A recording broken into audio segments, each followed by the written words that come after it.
Arratsaldeon guztioi. Aunque parezca que esta mesa redonda es fruto de la actualidad, de los difíciles y decepcionantes momentos por los que atravesamos a nivel mundial, lo cierto es que la idea de abordar el coste de la geopolítica del miedo, entendida como una amenaza y lastre para las democracias, surgió antes del pasado verano. Es la primera mesa de debate y de análisis que organiza la Asociación y el Colegio Vasco de Periodistas con la colaboración del Ayuntamiento de Bilbao y la Fundación BBK. Fue Juanjo Álvarez, catedrático de Derecho Internacional Privado, uno de nuestros sabios, uno de nuestros ilustres, excelente profesional y gran persona, quien me planteó el tema antes de verano en una gala. El miedo es peligrosísimo.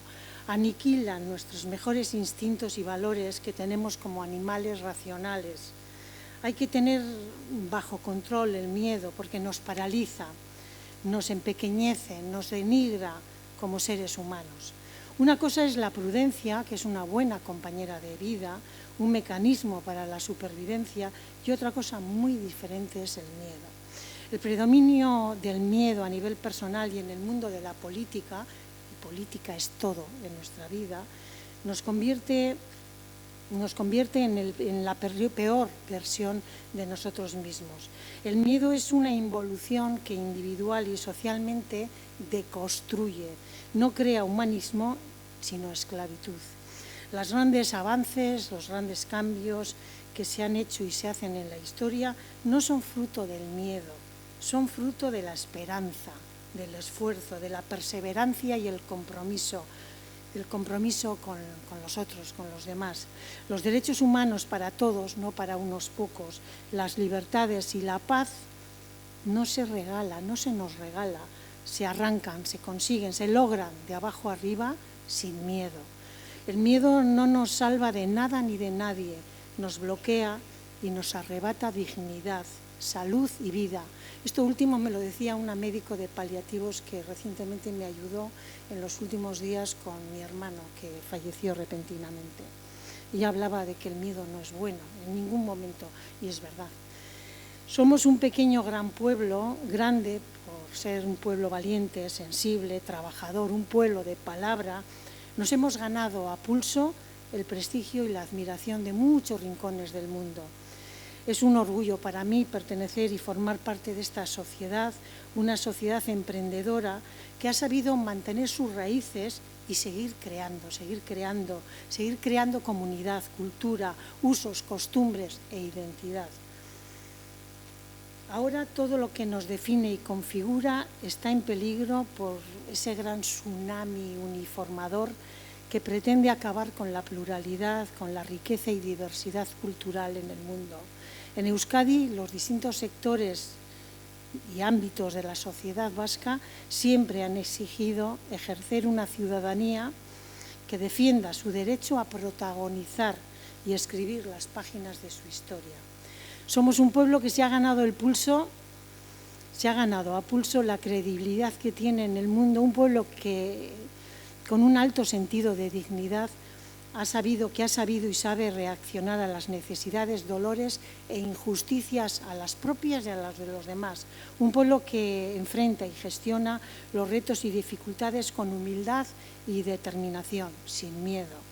Ese es nuestro valor y nuestra fortaleza. Este es nuestro tesoro a preservar. Esa es nuestra llamita, pequeña llamita, que con responsabilidad y compromiso y sin miedo tenemos que mantener encendida por respeto a nuestros antepasados, a nuestros mayores, por respeto a nosotros mismos y porque es el mejor legado de dignidad, serenidad, fundamento y valentía que tenemos la obligación de trasladar a generaciones futuras. El miedo no nos sirve para hacer frente a la desinformación, a las mentiras, a los bulos que buscan manipularnos y que tratan de impedir una ciudadanía informada, formada, una ciudadanía capaz. En esa tarea, hoy más que nunca, el periodismo y los periodistas vascos debemos ser luz, rigor y garantía de verdad. Debemos organizarnos mejor y ser un refugio seguro frente al caos, al desorden y a las inmensas posibilidades de intoxicación que propicia el lado oscuro de las nuevas tecnologías. Bueno, como asociación y Colegio de Vasco de Periodistas os agradezco la lealtad y el que estéis hoy aquí, y me despido antes de dar la palabra a nuestros invitados y al ponente, al moderador, con una frase de Stephen Hawking, el físico, que dice que por muy difícil que parezca la vida, siempre hay algo que podemos hacer. Él nos daba su consejo, un consejo que combina el realismo y la esperanza y que nos insta a no rendirnos, a no sucumbir al miedo. Eskerrik asko, Edith, Adrián, Juan, eskerrik asko etortzeagatik, ongi etorri, eta Julio Flor zurea da hitza.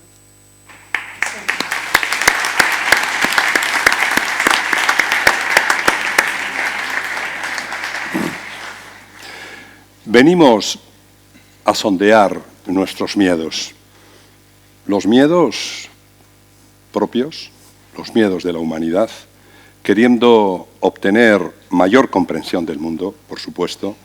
Venimos a gestionar riesgos y, ¿por qué no?, a nombrar oportunidades, como nos decía Amaya con esa frase de Stephen Hawking. Buenas tardes, arratsaldeon, denoi, ongi etorri lagunok. Los años terminan con un suspiro, decía Mario Benedetti.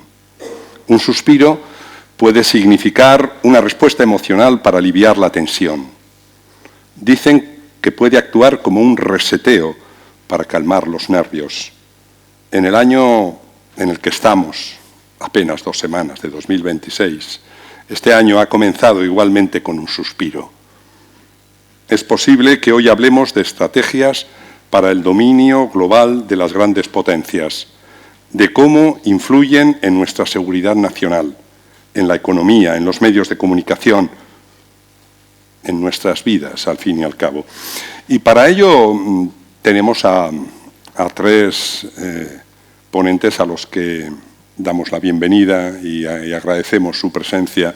Comienzo por Edith Rodríguez Cachera, vicepresidenta de Reporteros Sin Fronteras España y miembro de su Consejo de Administración Internacional. Es licenciada en Ciencias Empresariales por ICADE, máster en Periodismo del País, habiendo trabajado como periodista en medios económicos y audiovisuales, Canal Plus, Expansión, Gaceta de los Negocios. Es autora de un podcast en Radio Nacional de España sobre periodismo perseguido. En Reporteros Sin Fronteras conjuga sus 2 pasiones, el periodismo y la defensa de los derechos humanos. Edith, ¿cómo dirías que está impactando el miedo en los medios de comunicación? Buenas tardes, ante todo. ¿Se me oye? ¿Me oís? Ah, vale, perfecto, ahora sí. Buenas tardes, ante todo, gracias a la asociación. Enhorabuena, porque este lleno me tiene impresionada en un momento de eventodemias, porque es una pandemia de eventos lo que sufrimos en algunas ciudades.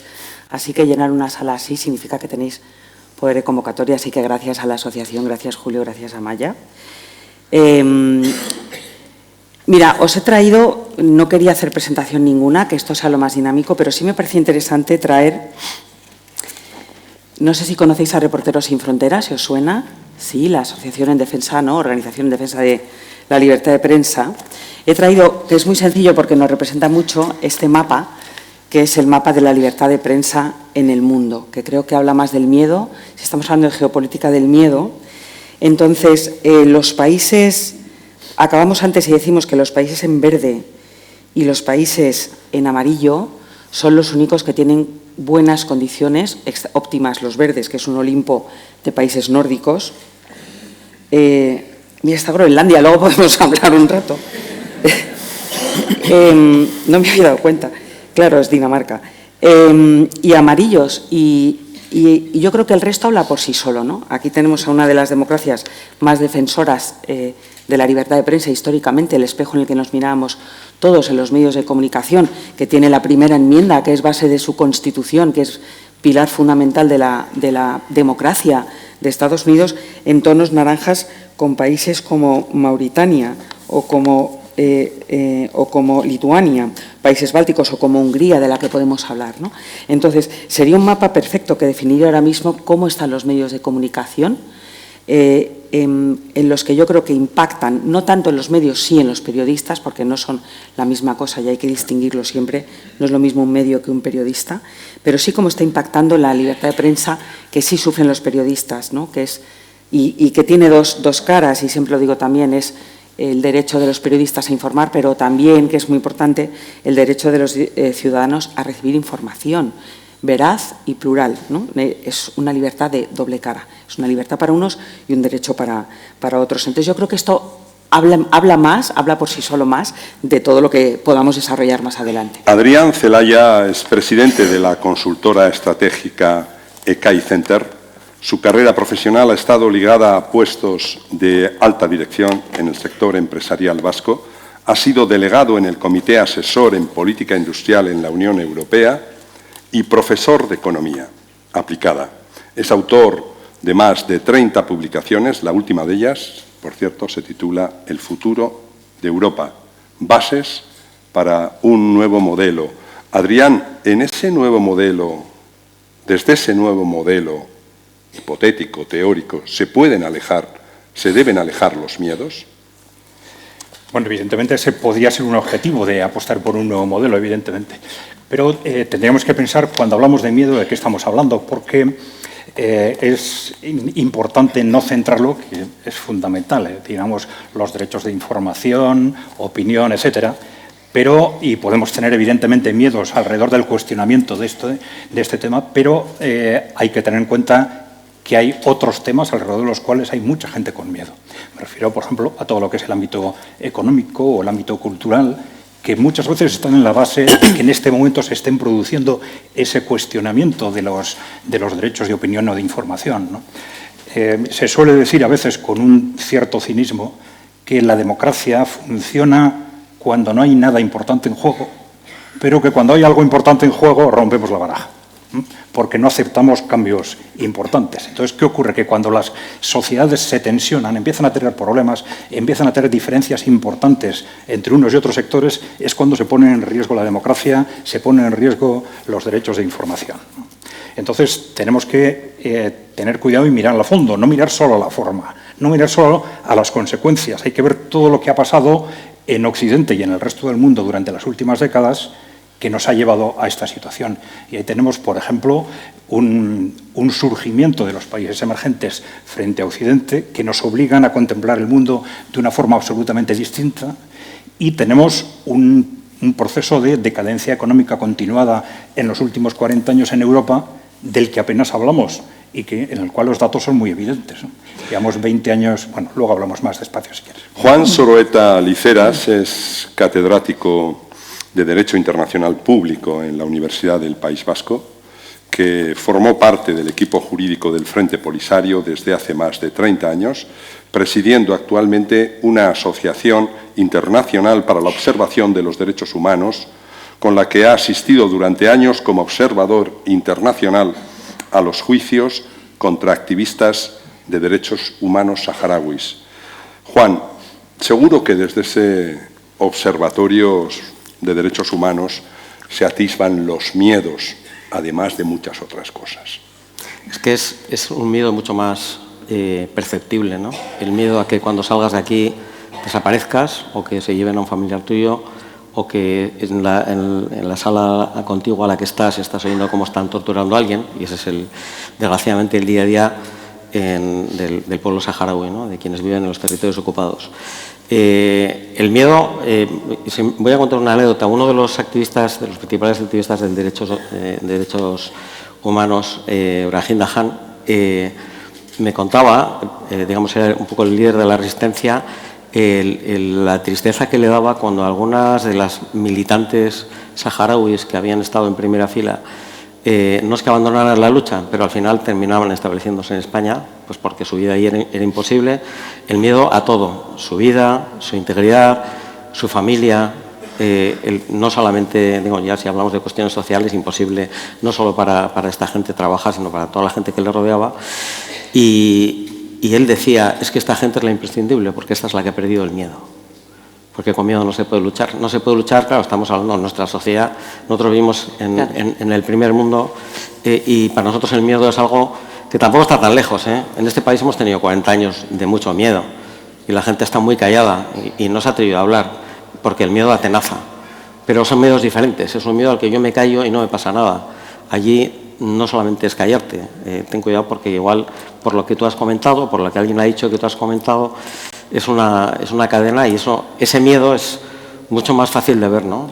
En los juicios como Salud Internacional lo palpas y sin embargo ves que los activistas que están jugándose años de cárcel son los que no tienen miedo, porque dicen ya que nos van a hacer que no nos hayan hecho, ¿no?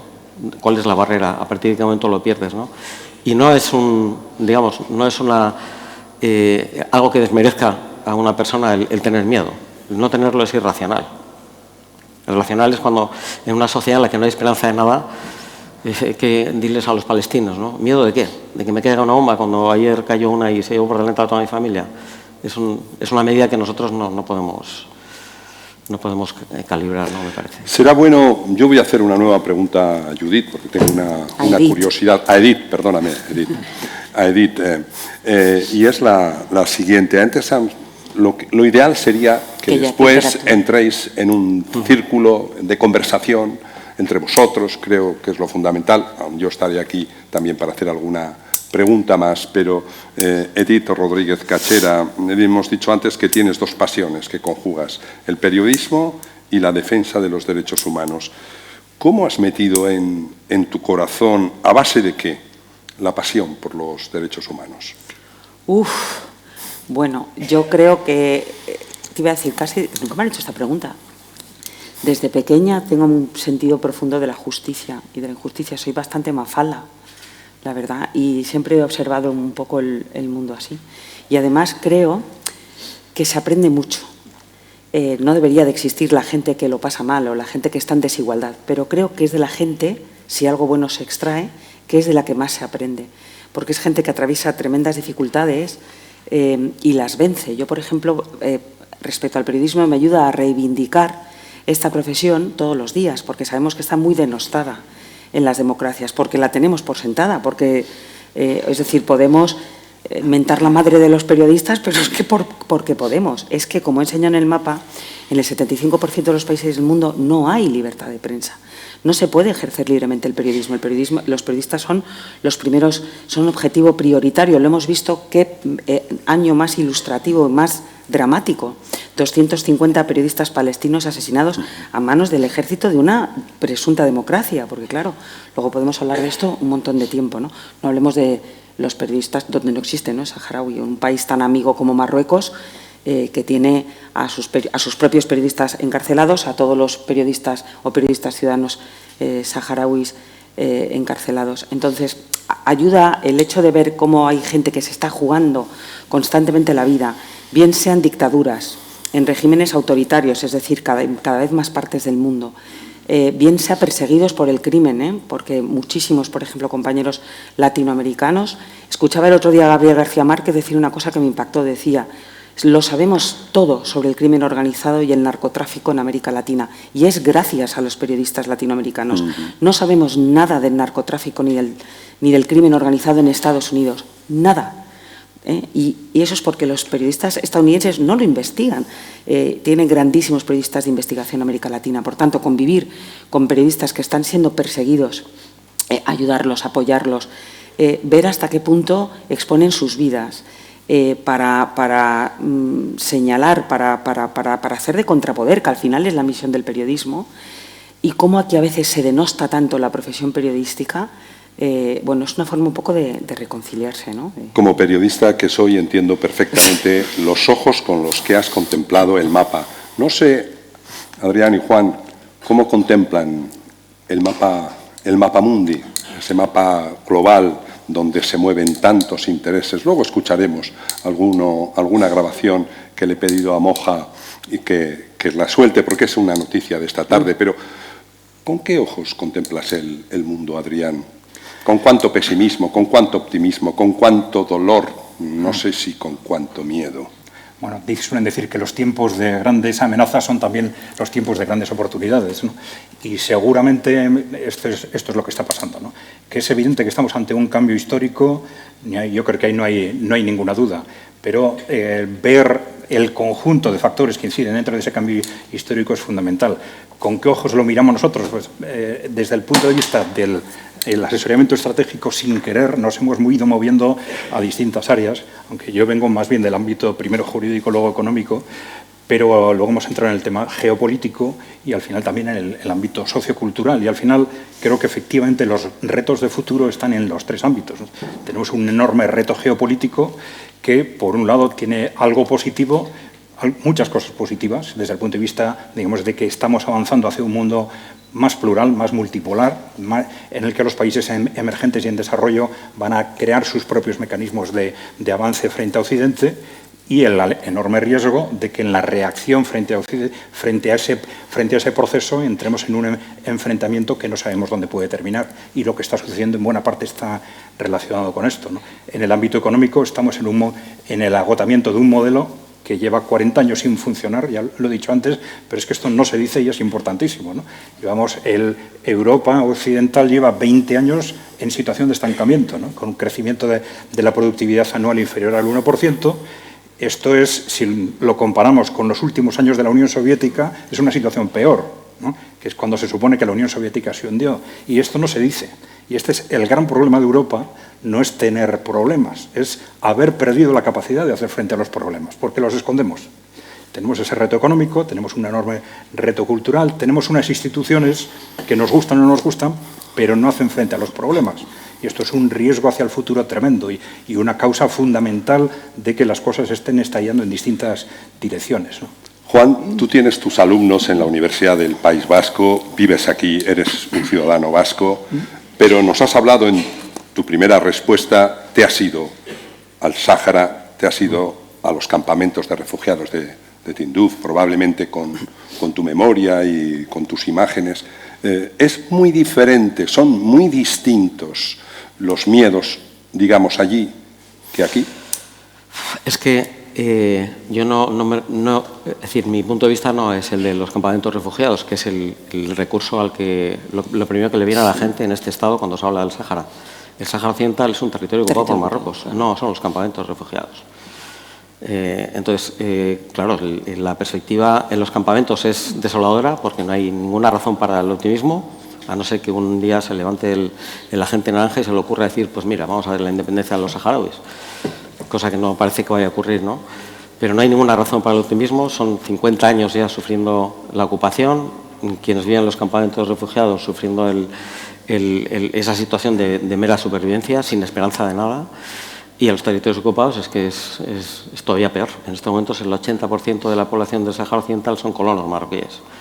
Es decir, que están haciendo prácticamente desaparecer a la población saharaui en su propio territorio, ¿no?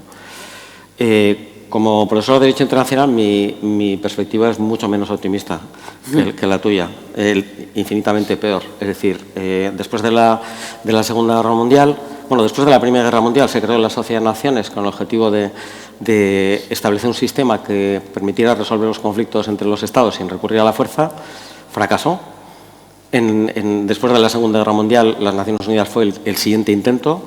Es un intento en el que los estados que ganaron la guerra, más Francia, siempre lo digo porque a Francia le regalaron el derecho de veto que tiene el Consejo de Seguridad, establecieron un sistema aparentemente ideal para resolver los conflictos, pero siempre reservándose el derecho de que nunca pudiera ser utilizado contra ellos. Es decir, y esto es lo que ahora estamos viendo, simplemente la consecuencia de todo aquello. Porque el conflicto palestino está así desde hace 100 años y desde la creación de las Naciones Unidas por el veto de Estados Unidos. El conflicto del Sáhara está ahí por el veto de Francia. Del Tíbet no sabemos nada. En el Tíbet se ha cometido el genocidio del 60% de la población y no sabemos absolutamente nada porque para eso está China. Y entonces, esta es la realidad. Tampoco sabemos nada de lo que ocurre en algunos de los territorios que ha ocupado, o de la guerra de Chechenia con los rusos. Es decir, es un mundo en el que estamos perdiendo ese pequeño multilateralismo que había creado después de la Segunda Guerra Mundial, la esperanza de que por fin los estados se juntaran Esto lo decía Truman, el presidente americano. La comunidad internacional, después de la Segunda Guerra Mundial, se ha dado cuenta de que si seguimos así vamos a terminar exterminándonos y vamos a establecer unas normas para que esto no pueda volver a ocurrir. Pues ahora estamos en... Si miráis el globo terráqueo, el que forma parte del cartel de la geopolítica del miedo, un lastre para las democracias, en este cartel pareciera que la Tierra está agrietada, con las heridas colosales, abiertas, que recorren hemisferios enteros. ¿Es el miedo? ¿Son las amenazas constantes y continuas? ¿Es el miedo? ¿Es la era nuclear en la que vivimos? ¿Es el miedo? ¿Son las armas mandando sobre el derecho internacional? ¿Es el miedo? ¿Por qué se nos resquebraja el mundo? ¿Va a ser siempre así? Va a ser siempre así, no sé. Yo quería, no es que me estés caqueando, preguntarle un poco a Juan, ¿cómo enseñas ahora Derecho Internacional? Porque está volando por los aires, ¿no? O sea, ¿cómo se les transmite el amor por el Derecho Internacional sabiendo a la vez a los alumnos? Es que está un poco unido con va a ser siempre así, es decir, ¿cómo se le transmite a los alumnos? ¿Te estaba escuchando? Lo comentábamos el otro día, Edith, diciendo que es como si fuera una lengua muerta, ¿no? Sí. El derecho internacional. Latín, y está ahí, igual que están los derechos humanos, maravillosos, la solemne Declaración de Derechos Humanos, pero... Bueno, cuando estabas comentando que es casi inaudito que encontrarse con un auditorio tan lleno de gente para hablar de un tema además tan abstracto. Sí, tan abstracto. Yo estaba pensando, y no sé si he visto alguno de menos de 30. Porque es lo que pasa. Sí. No, es verdad.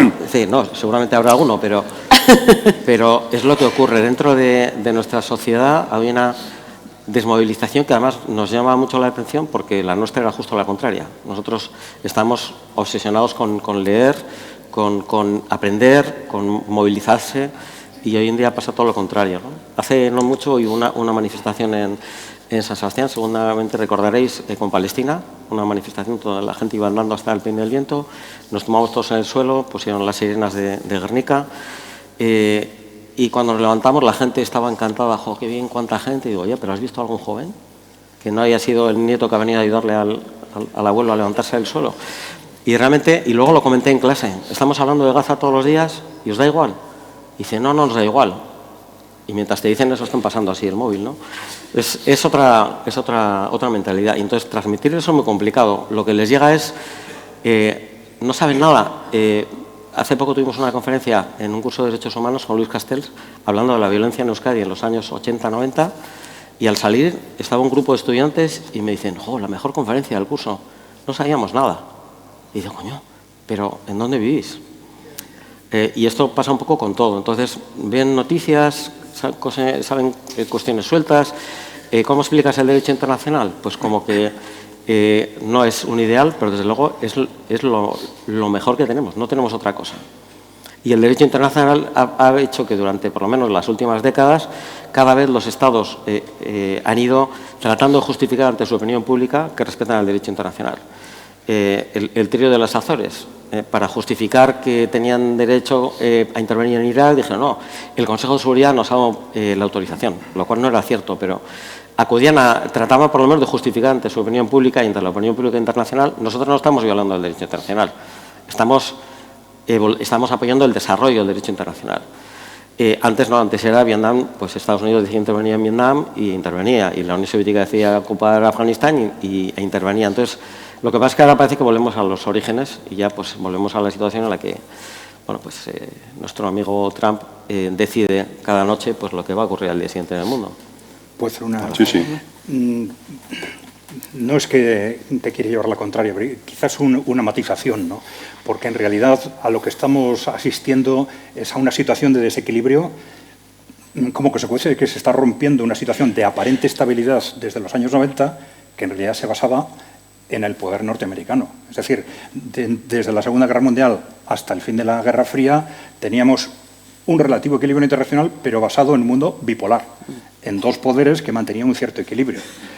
a partir del final de la Guerra Fría tenemos una situación unipolar en la que Estados Unidos rompe el equilibrio internacional cuando quiere. Y lo ha hecho repetidamente. Ha invadido países cuando ha querido. No de la forma tan esperpéntica en la que lo hace Trump, pero el resultado ha sido igual o peor, con cientos de miles o millones de muertos. Ahora, ¿cuál es la diferencia? Que ese mundo unipolar está en cuestión. Y entonces, al estar en cuestión, a esto se puede relacionar creando un nuevo orden internacional que sea de carácter multipolar, con un cierto equilibrio entre los distintos polos, o no aceptando, como parece que está sucediendo en Estados Unidos, y entonces rompo todo lo que haya que romper. ¿Por qué? Porque a mí lo que me servía era ese orden en el que me mandaba yo. Una vez que no lo controlo, pues lo rompo, ¿no? Entonces, creo que tampoco hay que mitificar, digamos, la situación anterior, porque son los problemas de la situación anterior los que nos están creando estos problemas de ahora, ¿no? Creo yo. Pero en el mundo bipolar había un referente, es decir, ahora mismo, ¿quién jugaría el papel? Os lanzo la pelota a los dos. ¿Quién jugaría el papel de potencia o de superpotencia democrática? Porque es que yo creo que este es lo que está en juego ahora mismo. Es decir, siempre ha habido una potencia que era una democracia. Si nos encontramos con un mundo lleno de potencias que son autocracias o híbridos, y Europa, como decías, está letárgica y no tiene poder. ¿Quién va a jugar ese papel? Yo creo que ahora es lo que más miedo produce, el decir que se reordene el mundo, perfecto, pero ¿y quién va a ser referencia? O sea, ¿quién antes habla de la primera enmienda? Estados Unidos ha hecho esto, yo estoy de acuerdo, ha hecho esto siempre. O sea, yo creo que ahora simplemente lo hace con más gangsterismo. Este señor, mucha gente, ahora hablábamos antes en Petit Comité, habla de nazismo, de compararle. Yo creo que es que ni siquiera le da para tanto, es gangsterismo. Es la ley del más fuerte, es pura violencia, es interés económico, pues un poco como funcionan los gángsteres, es decir, las mafias, ¿no? O sea, poder económico, violencia y ley del más fuerte, ningún principio. Yo no creo que haya tampoco ni doctrinas supremacistas, ni ideologías muy refinadas ahí detrás, ¿no? Es un poco un reparto de papeles. Lo que da miedo es que, como está imitando, porque yo creo que todo va tan rápido que no nos estamos dando cuenta de la velocidad, que ese es otro factor que yo creo que tiene que ver con los móviles y con la anestesia de los jóvenes, a los que por otra parte entiendo. No me parece bien criticar siempre porque no sé lo que es crecer en un mundo. Nosotros crecimos en un mundo con perspectiva y no sé lo que es crecer en un mundo, y a mí me da pena a veces, en el que te están diciendo todo el rato que el planeta se va a acabar, que el cambio climático es irreversible, que vamos hacia autocracias generalizadas, en fin, que todo es horroroso. Pues francamente, si es así, mejor evadirte, ¿no? O sea, es muy complicado tener esperanza, estar animado y estar motivado cuando todo lo que te rodea, el mensaje es: vas a vivir peor que yo si es que vives, ¿no? Entonces yo entiendo a veces, y yo no sé qué habría hecho además con 16 años y un móvil o una tablet, pues probablemente volverme igual de loca o alienarme, no lo sé. Si ya lo hago ahora, es decir, todos no estamos ahí alienados con. Y creo que además es una forma de evasión ante cosas que dan bastante miedo. Pero ahí yo dejo la pregunta, que realmente, ¿quién va a ser aquí el baluarte de la democracia? Bueno, yo cuestionaría el punto de partida, ¿no? Vale. Es decir, si para crear un equilibrio internacional es necesario que se cree entre democracias. De hecho, hubo un cierto equilibrio internacional, ya lo hemos comentado, después de la Segunda Guerra Mundial, con la Unión Soviética siendo una parte fundamental.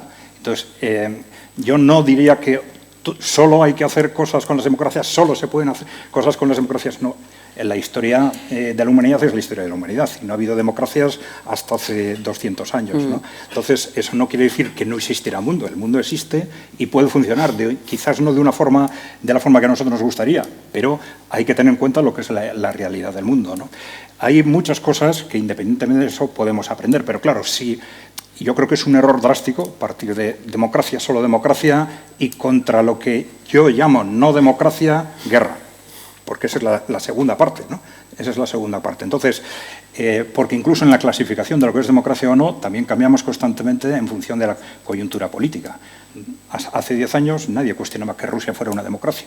De pronto empezamos a cambiar el lenguaje, de democracia pasó a autocracia, luego de autocracia a dictadura. Vamos jugando un poco. Entonces, los límites habría que cuidarlos, ¿no? Tampoco cuestionaba a nadie o cuestiona que India o que Brasil, que son partes de ese mundo emergente, pues que sean democracias. Entonces, no es una raya desde luego tan radical, ni mucho menos. Nosotros hemos sido democracias, pero hemos estado avasallando y asesinando gente en el tercer mundo por cientos de miles o por millones. Y dice, sí, pero somos democracias. Ojo, cuidado, cuidado. Si no es solo sufragio universal. Pero si nos comparamos ahí con países, no sé, China, no sé lo que habrá hecho en Tíbet, pero en el ámbito del derecho internacional pues ha tenido una posición bastante respetuosa. Hay que tener en cuenta, yo creo, esos factores, no mitificarnos a nosotros mismos, porque tenemos muchas cosas que mejorar y, sobre todo, que dar por supuesto que el hecho de ser democracias nos va a librar de todos los problemas es un error histórico impresionante. Las democracias, además de ser democracias, tienen que funcionar. Y tienen que funcionar mejor que otras, porque si no, no va a servir para nada que repitamos la palabra democracia 1000 veces. Tenemos que ver lo que hacemos mal, ser capaces de aprender de otros. De China, por ejemplo, en el ámbito económico, pues deberíamos aprender muchísimas cosas.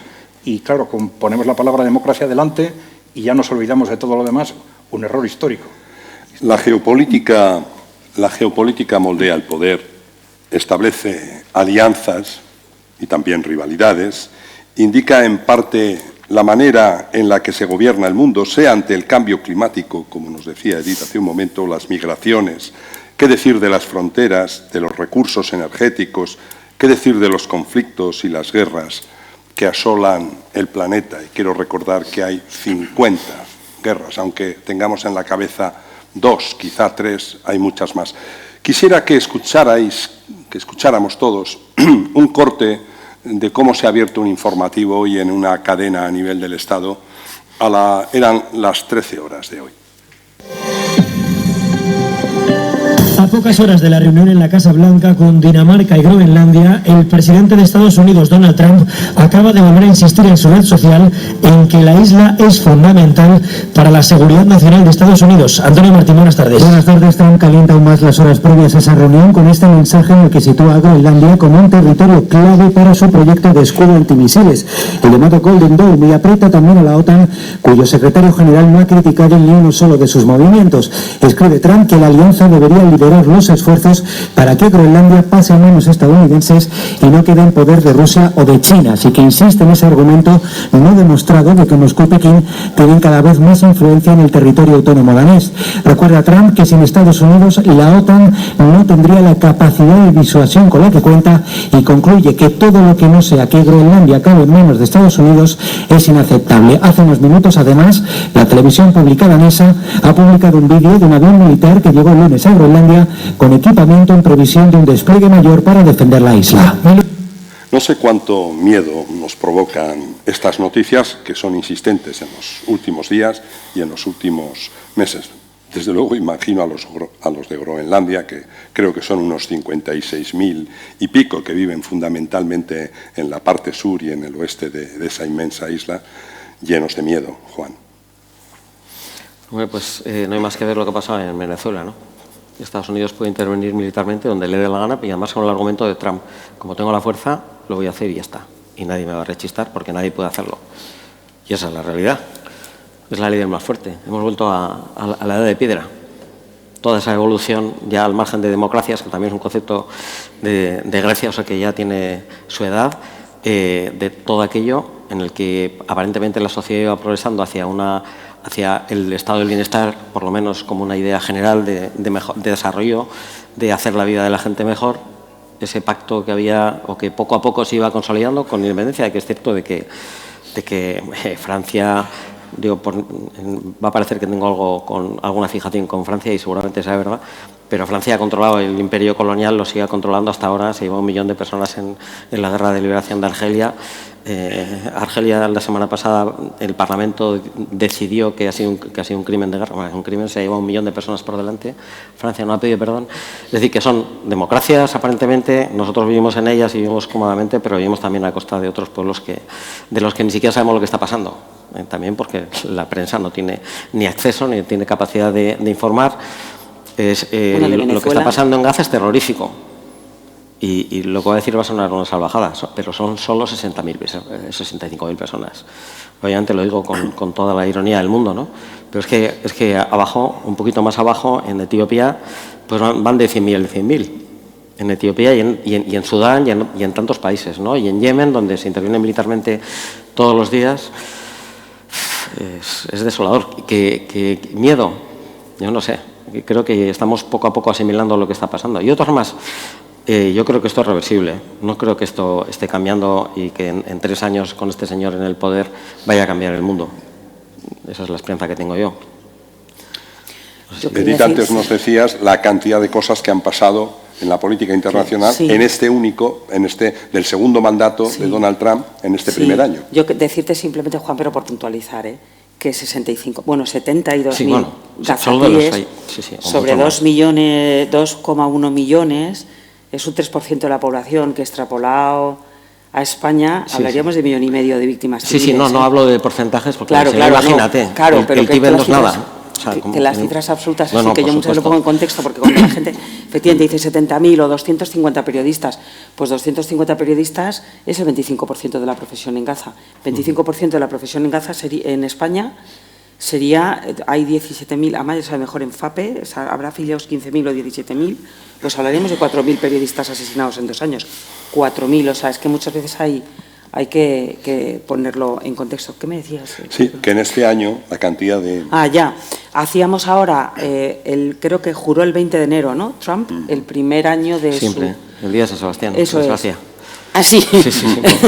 Pues el 20 de enero, hace un año, que es que qué largo se ha hecho, porque otras cosas pasan volando, pero solo un año de su segundo mandato. Y cuando uno repasa, ayer estamos repasando todo lo que había hecho enero, febrero, solamente en nuestro negociado, que es en términos de libertad de prensa. Es decir, desmantelar todas las agencias de medios públicos de ayuda al exterior que, de hecho, configuraban mucho el mundo anterior, ¿no? Todas estas estaciones de radio, Voice of America, de televisiones, etcétera, que se concibieron para un mundo, para países satélite, que son plenamente libres, aunque sean públicas, tienen ahí su... Sí, pero... Sí, pero quiero decir que eran recursos... Están para recursos de contrapropaganda, totalmente. Para financiar medios y, por tanto, para manejar medios. Totalmente, para manejarlos y contrapropaganda. Eso es. Es decir, que esa medida de suprimir esos recursos, en principio, hay que considerarla positiva, ¿no? No lo sé. Luego ya veremos lo que hayan hecho después de eso. No, discutimos mucho porque tenían un efecto muy benéfico en muchísimos países. En muchísimos países.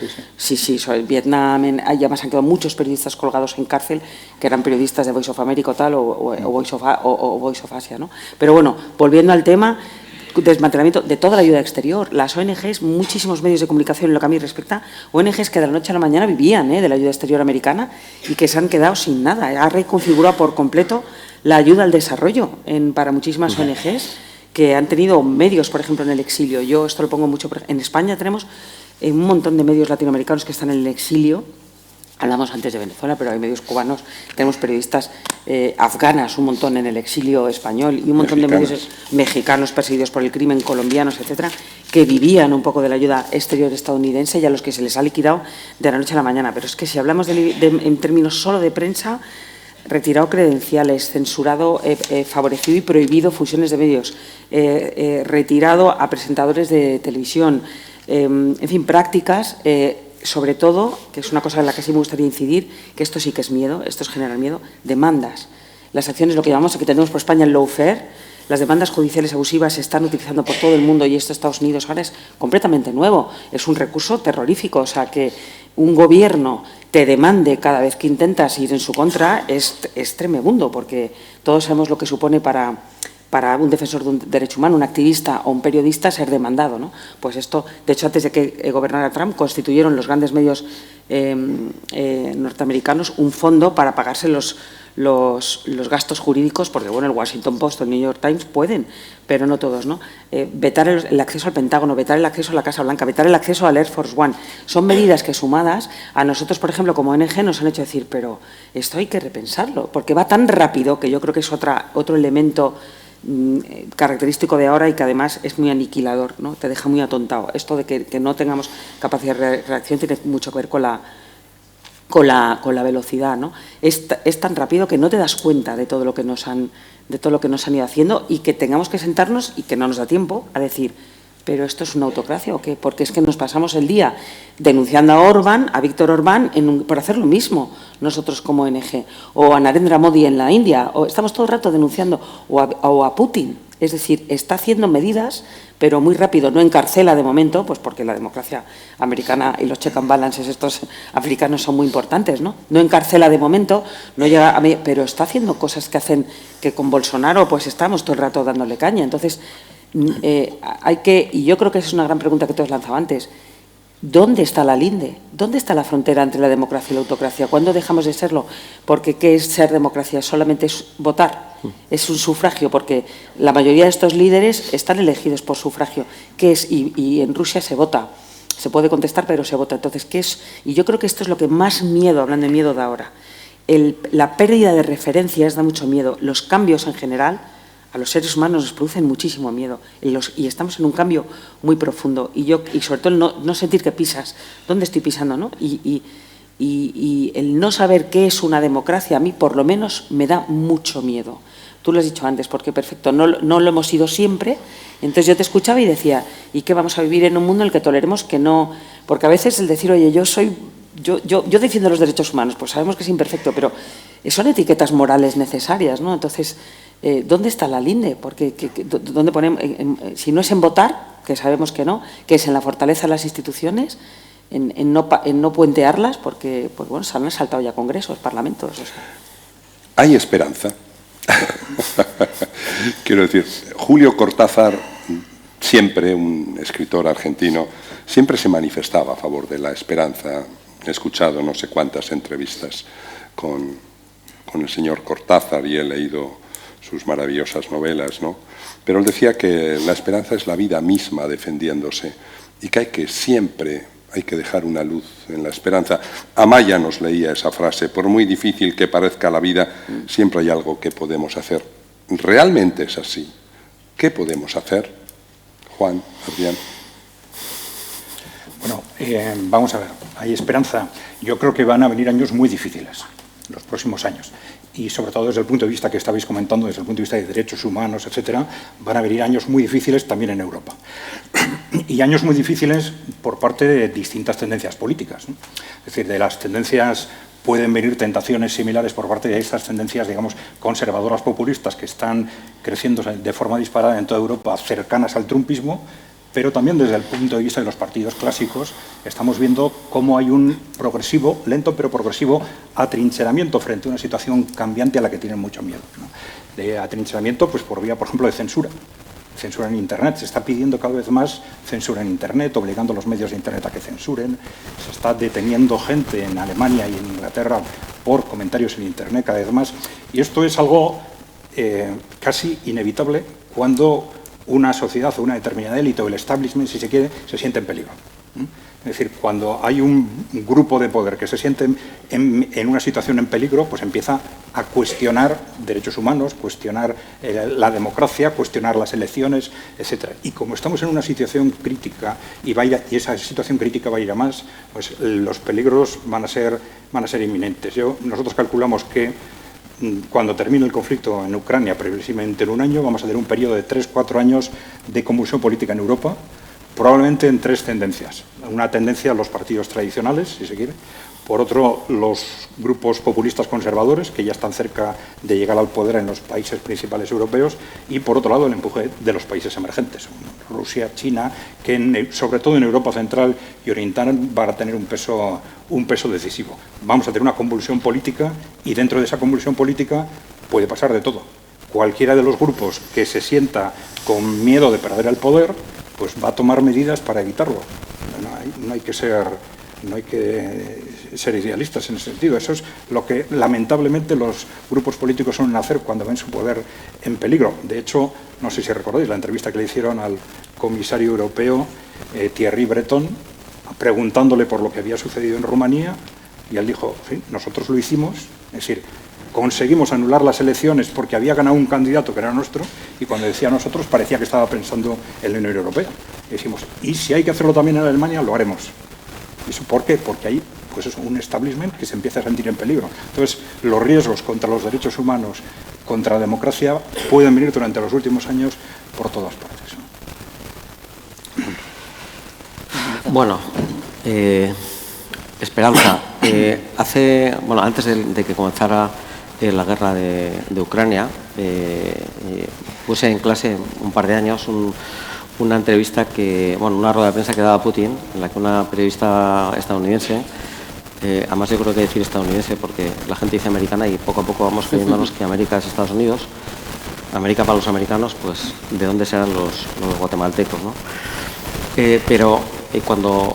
Y le pregunta, pero realmente, a Putin le dice, ¿realmente a dónde van a llegar ustedes? ¿Van a ser capaces de utilizar la fuerza? ¿Van a entrar en Ucrania? ¿Van a utilizar...? Porque era impensable, pero es que esto es de antes de ayer. Y antes de ayer nos parecía que esto era impensable. Hoy en día parece que cualquier cosa es posible, ¿no? Entonces, yo también, la cosa va tan rápido que yo me parece que hace falta un poco de tiempo para digerir esto, si es que hay que digerirlo, y creo que tiene marcha atrás, ¿no? Y Putin decía, ¿qué es lo que no entiende Occidente? Después de la Segunda Guerra Mundial llegamos a un acuerdo no escrito, en el que había dos poderes, digamos, dos hegemonías militares. Teníamos un acuerdo de no rozarnos, de que hubiera un espacio mínimo neutral entre nosotros. La OTAN ha seguido avanzando, cayó el muro de Berlín, llegamos a otro acuerdo no escrito. La OTAN ha seguido avanzando, una organización que teóricamente era defensiva parece que no es tan defensiva, y nos están colocando los misiles en nuestra frontera, no lo vamos a permitir. No puso un ejemplo muy malo, dijo, ¿qué haría Estados Unidos si colocáramos misiles en México, ¿no? No hacía falta irse a México ni a un caso utópico porque fue la crisis de los misiles de Cuba, ¿no? Pues no lo iba a permitir, ¿no? Entonces, ¿qué es lo que no entienden? No sigan presionando porque vamos a saltar. Esto quiere decir, en realidad, lo comento simplemente para que tengamos en cuenta que esto es algo de antes de ayer. O sea, lo de la guerra de Ucrania es algo muy reciente. Dentro de poco, como van llegando todavía noticias cada día más escabrosas de otros territorios del mundo, pues nos seguimos olvidando también de lo que pasa en Ucrania, ¿no? Y esperanza, yo tengo que pensar siempre en lo más cercano, que es en los seres humanos, ¿no? Y lo siento, pero me voy al Sáhara otra vez, ¿no? Yo cuando veo a un saharaui que te cuenta que ha estado 4 años desaparecido y te explica que su día a día era estar de rodillas contra la pared, con los ojos tapados, con el mismo traje, lo que lleva, el saco, durante un mes, comiendo un pan duro con arena por la noche y recibiendo durante el día patadas y puñetazos, decías tú, ¿cómo encontrabas fuerza para despertarte al día siguiente? Viene un poco también, antes hablabas de Benedetti en sus escritos también sobre la gente desaparecida y torturada, contaba lo mismo, ¿no? Y yo le decía, ¿cómo hacías para despertarte por la mañana y decir, pues yo voy a seguir resistiendo? Dice, porque veía a mis compañeros que resistían. 4 años, todos los días así, ¿no? Y es gente, yo le digo, vosotros no sois de este planeta, ¿no? Pero la esperanza la tienen. Entonces, cuando me dicen siempre, cuando das una conferencia con el tema del Sáhara, y ¿qué va a pasar? Y no sé lo que va a pasar, pero los que trabajamos alrededor del conflicto es porque tenemos la esperanza de que algún día esto cambie. Y lo único que podemos hacer es estar allí. Y antes, cuando hablabas de por qué el compromiso con los derechos humanos, joder, porque somos humanos. Es que el que no los tiene, mal va. O sea, yo creo que el que no tiene la sensibilidad de ver a alguien que le están golpeando, que le están maltratando y que te resulte indiferente, es que algo falla en esa cabeza, ¿no? Pues yo creo que es una obligación nuestra el estar ahí, ¿no? Edith, Esperanza, la tuya. Yo sí. Me estaba acordando una frase que decía mi padre, muy graciosa. Decía, lo bueno de esto es lo feo que se está poniendo.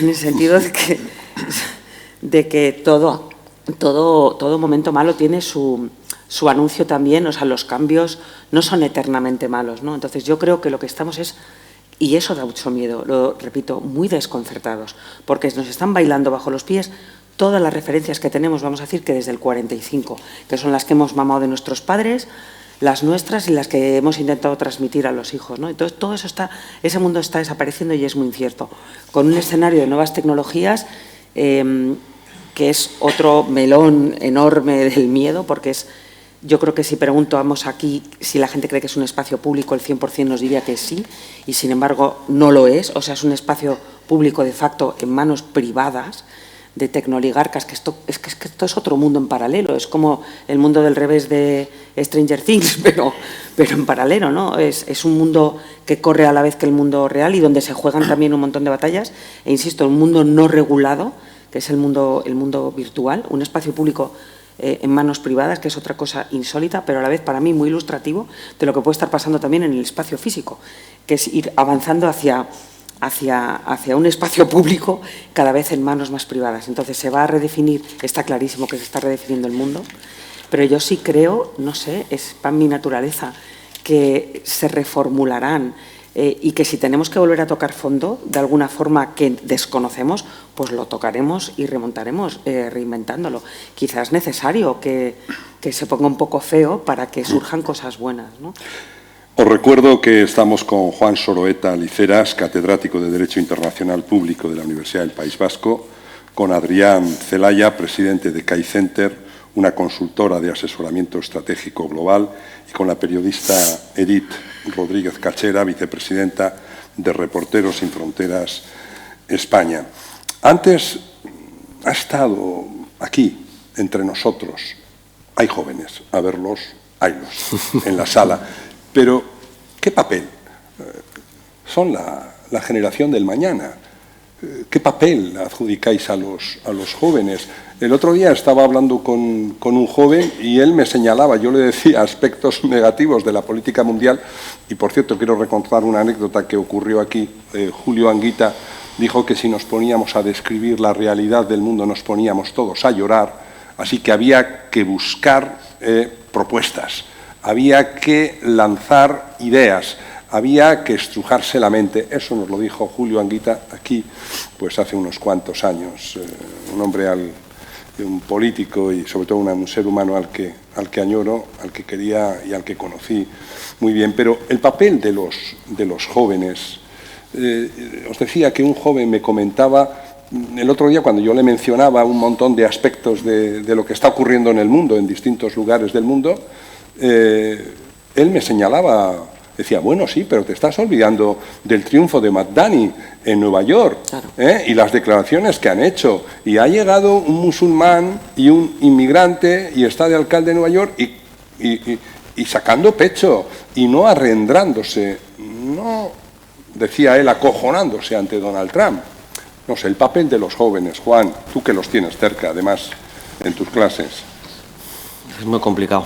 Es complicado porque al final va a dar la sensación de que soy un destroyer y yo estoy convencido de que ellos no tienen la culpa, pero el nivel cultural general ha bajado terriblemente. La capacidad de expresión en derecho, con una palabra, utilizar una palabra u otra, hace que ganes o pierdes un juicio. Y no es que les dé igual, pero en general hay una caída del nivel cultural general. El tema de los medios, el tiempo que se pasa con el móvil, noticias que no son noticias porque no se paran a leer, tienen problemas de comprensión. Yo a veces llevo, no ya sentencias, que puede ser una cosa muy complicada, no una noticia de la prensa, ¿cómo interpretas esto? Y la verdad es que a mí me produce bastante desazón, porque mi preocupación es, joder, ¿no os preocupa lo que está ocurriendo en el mundo? Y muchas veces te dicen, pero este es el mundo que no vais a dejar. Dice, pero si ya estáis aquí. No esperéis que os dejen otros porque estáis aquí ya. Vosotros tenéis que cambiar el mundo. Nosotros, en la medida que podamos, pero la fuerza la tenéis vosotros, ¿no? Los jóvenes. Hablando de la guerra de Ucrania, dice, pero vosotros sois conscientes de que en Europa se está restableciendo el servicio militar. Cuando hablas de tocar el fondo es la guerra. Pero es que la guerra no está tan lejos. A nosotros nos parece que está muy lejos porque fíjate ya cuando llegó la guerra de Yugoslavia, dicen, no puede ser, si es Europa. ¿Cómo nos va a pasar esto a nosotros, no? Pero es que ya hay varios estados, unos cuantos estados, entre ellos Alemania, que da un poco de yuyu también, que están recuperando el servicio militar. Y esto se va a plantear en España también. Y no os importa, porque a mí no me van a llamar, ¿eh? Claro, no, pero lo digo, no, ojalá pudieran llamarme por la edad, pero ya no me toca, ¿no? Pero quiero decir que me preocupa mucho leer muy poco. Y no sé, supongo que hay una explicación mucho más profunda que todo esto. Yo los veo ya en segundo o tercero de Derecho y hay casos que efectivamente, pues como que conocen al nuevo alcalde de Nueva York, que conocen otras realidades, pero en general tú le dices quién es el alcalde de Nueva York y no saben muy bien de qué estás hablando. Edith, ¿tú tienes hijos? No tengo hijos. Ah, ¿tú tienes? Vaya. No, pero puedo hablar de jóvenes. Con jóvenes y me decías el otro día que yo pensé que era... No, yo estoy... No, estoy rodeada... Te he hecho madre de repente. Bueno, o sea, pues soy madre de mucha gente, ¿eh? La verdad es que tengo un comportamiento... Lo bueno de esto maternal. es que se pone peor. No, lo bueno de esto es lo feo que se está poniendo. Eso, decías. Lo bueno de esto es lo feo que se está poniendo. Yo discrepo un poco. Yo trabajo rodeada de jóvenes. Bien. Primero empatizo muchísimo, porque creo que les ha tocado un momento, insisto, complicadísimo. O sea, yo fui joven en los 90, Y era todo de carrera, ¿no? O sea, era el modelo de nuestros padres como con más libertades, pero aquí se va a progresar, nos lo vamos a pasar. Sí. Yo vivía francamente, a lo mejor seguramente leía más, hubiera tenido un móvil en la mano y a ver qué había pasado, ¿no? Pero leía más, pero me importaba un pimiento el planeta, o sea, ni el cambio climático, no tenía conciencia de lo que estaba pasando en Palestina y era una persona culta. Es decir, yo creo que la conciencia global ha aumentado, que en general, aunque le suene un poco más a chino, creo que todo se está transversalizando más. Es decir, como vamos a un mundo cada vez más chiquito, porque para entonces yo es que quiero recordar, o sea, viajar era una cosa no muy habitual, era bastante insólito. Yo soy una persona de doble nacionalidad, soy medio francesa, Juan. Y entonces pasé tiempo formándome allí. Luego, y las personas que viajábamos teníamos determinados estudios o poder adquisitivo, no todo el mundo podía viajar. Ahora el mundo se ha hecho muy pequeño, la gente viaja igual, no se entera tanto, pero los jóvenes, y yo eso me alegro, ¿no? Se ha democratizado los viajes, se ha democratizado el poder, menos la vivienda, todo, ¿no? Pero creo que les ha tocado un mundo muy complejo. A nosotros era un poco la misma senda que nuestros padres con más libertades, pero es lo mismo, ¿no? Encontraré pareja, tendré hijos, y seremos felices, nos divorciaremos igual o no, tal, pero era como una senda muy trazada y no daba miedo lo que nos rodeaba, ¿no? Era un mundo efectivamente partido en dos. Eso es lo que yo recuerdo de mi juventud, pero de una gran estabilidad alrededor. Y si pasaba algo, mira, lo máximo que recuerdo yo de Acción Global fue aquello que hizo Bob Geldof, de aquel concierto, sí, ¿no? De US for Africa, ¿no? El We Are the World, We Are the Children, ¿no? Esto estoy tanto, pero era como la primera vez que se hacía algo para que la gente joven visualizara lo que estaba pasando en África, porque nos importaba un pimiento. O sea, lo que nosotros hablamos era de Biafra, ¿no? De las hambrunas, pero no había tanta cooperación internacional, ni tantos jóvenes que se iban a ayudar, ¿no? Yo conozco a muchos jóvenes que se han ido a hacer cooperación, que está en su agenda el ir a otros países, igual son los menos, pero yo sí veo a jóvenes con conciencia, y luego los observo cuando trabajan y digo, Dios mío, yo no sé si, como dicen ellos ahora, no me volaría el cerebro. O sea, esta multitarea, estar en una redacción con 2 pantallas, con un móvil, con el WhatsApp constantemente petándoles de inputs, o sea, pero ¿quién sobrevive en ese entorno? No es nada sencillo, ¿no? Con los derechos laborales, eso sí que me sorprende mucho, no están nada formados y eso es igual culpa nuestra. Yo siempre digo que las facultades deberían de darles igual nociones de combate. Cuando digo combate no es armado, pero sí de lucha social. O sea, que sepan, yo creo que no son conscientes de sus derechos. Y eso es algo que constato siempre que doy clase y empezamos a hablar de la precariedad, porque es algo que afecta mucho al sector periodístico. Me di cuenta de que no tienen ni pajolera idea de sus derechos.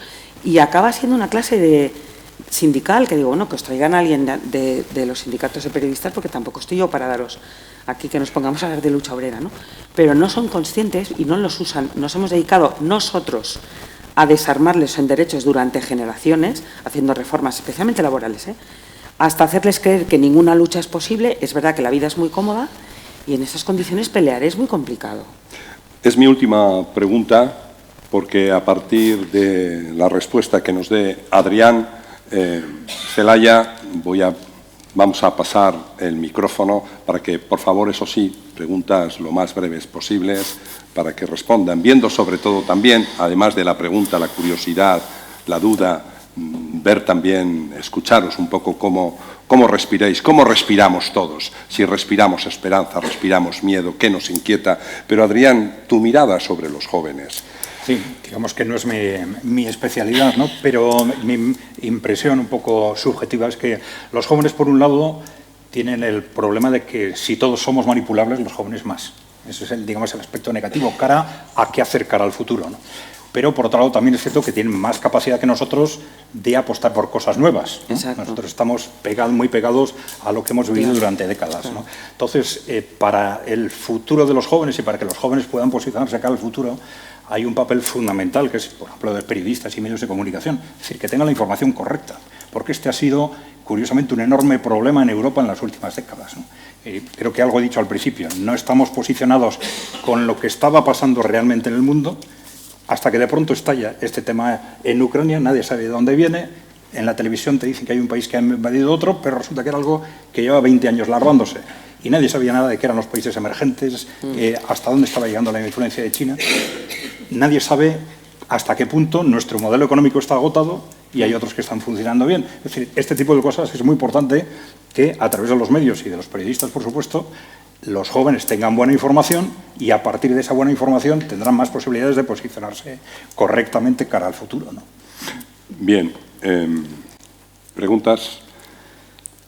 Por allí hay una pregunta, no sé, y por allí hay otra. ¿Quién tiene un micrófono que pueda llevarlo a la...? Vale, vienen ahora con el micrófono.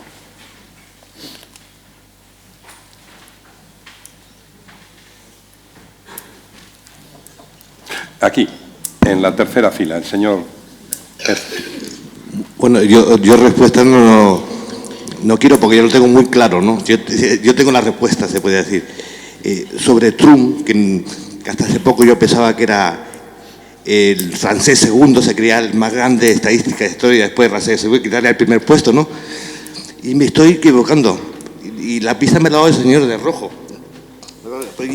Los políticos no hacen nada, no afrontan los problemas, está claro, salen en la foto, no hacen nada, quieren salir en la foto, pero los políticos ahora, todo, de izquierda, de derecha, no hacen nada más que salir en la foto, no solucionan los problemas, usted lo ha dicho. Y claro, y Trump, ¿qué hace? Solucionar problemas. Que ningún hombre pegue a ninguna mujer, soluciona el problema. A quitar a este Chávez, tarde. Cualquier problema. O sea, Trump hace algo. Está haciendo algo el tío. Es admirable. Ningún tío político hace tantas cosas al día. Todo el día se mete en 10, 15 problemas y quiere solucionarlo todo con lo mayor que está, que se pueda retirar y todo el rollo. El tío hace algo, cosa que no hacen todos nuestros políticos. Aquí no tenemos rollo, que solamente ponen miedo. Geopolítica, el miedo es lo que ha hecho Podemos y PSOE, que no se puede hablar, que no se puede opinar, te puede cortar el puesto de periodista, como te pase, critique la violencia de género, cualquier ley de esta, te puede cortar el eso es miedo lo que ha puesto el PSOE. Pero la pregunta...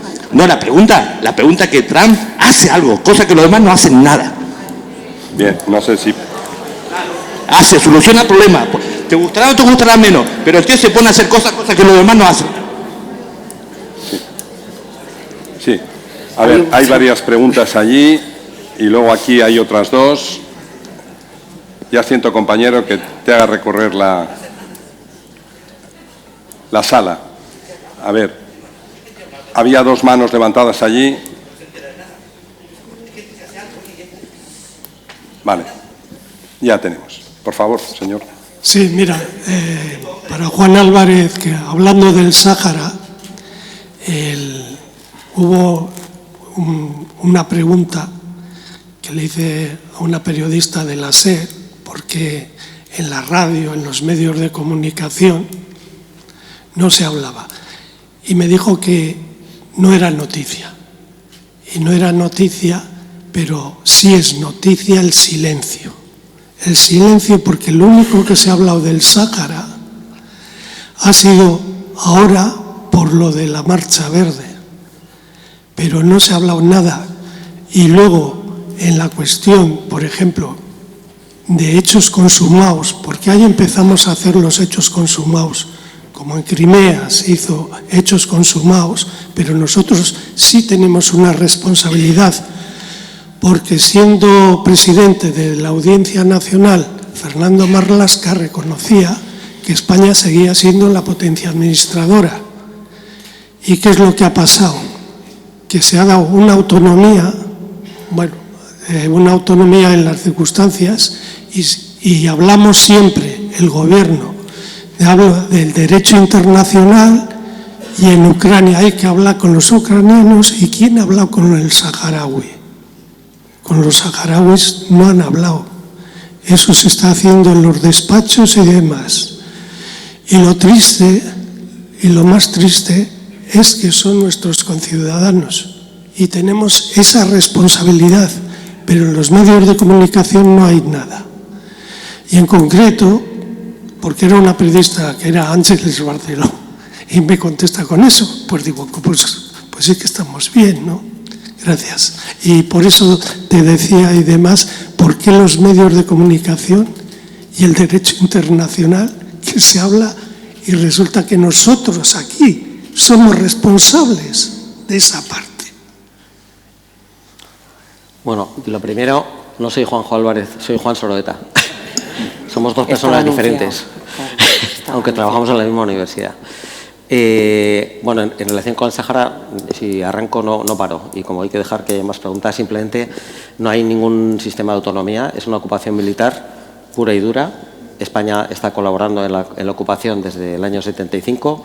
Los sucesivos gobiernos de la democracia, con la pequeña excepción al principio de UCD, apoyan la ocupación militar. Ahora lo hacen explícitamente, pero antes lo han hecho. Siempre decía que España mantenía una posición de neutralidad ante el derecho internacional, pero es que ante el derecho no cabe la neutralidad. Si tú no estás en contra de la violación del derecho, estás a favor de la violación del derecho. Y bueno, pues es una responsabilidad de nuestro país. Efectivamente, España sigue siendo la potencia administradora, es la responsable de descolonizar el territorio y lo que hace es apoyar la ocupación militar. Pues así como en el caso de Palestina, pues los españoles nos alegramos y nos sentimos orgullosos de lo que hace el gobierno, en el caso del Sáhara Occidental nos morimos de vergüenza. Si me permites una pequeña cuña por este tema, simplemente por si lo quiere consultar. Hace 5 años, en Reporteros Sin Fronteras, quisimos romper el silencio mediático que había sobre el Sáhara Occidental y publicamos un informe, que además en el que participé muchísimo, que se llama Sáhara Occidental, un desierto para el periodismo, que además hicimos con Equipmedia, o sea, con periodistas saharauis en territorios ocupados, que es, como bien decías, es el Sáhara. El resto es Argelia, es Tinduf, y es a lo que no se tiene que cernir la información precisamente es solo a temas humanitarios, sino al tema político, que es el que interesa en el Sáhara. Y te recomiendo que le eches un vistazo, porque están muy bien analizadas todas las causas por las cuales hay una losa mediática sobre el tema del Sáhara Occidental, ¿no? Y sí, la ominosa diferencia con Palestina, ¿no? Ahora que has comentado, has mencionado el Equipmedia, sí. Es un equipo de saharauis, sí. De videoactivistas, sí. Que se juegan el pellejo todos los días. Sí. Y para que os hagáis una idea del grado de locura que se vive allí, Brahim, el que comentaba antes, una de las veces que yo fui a uno de los juicios, me dijo, me han pegado una paliza, tengo una costilla rota, pero nos ha salido todo muy bien. Y digo, pero tío, estáis bien de la cabeza. Me dice, mira, porque por la mañana nos hemos reunido con el enviado especial del Secretario General de Naciones Unidas y por la tarde hemos organizado una manifestación. El Equipmedia estaba situado en las azoteas de algunas casas para grabarlo.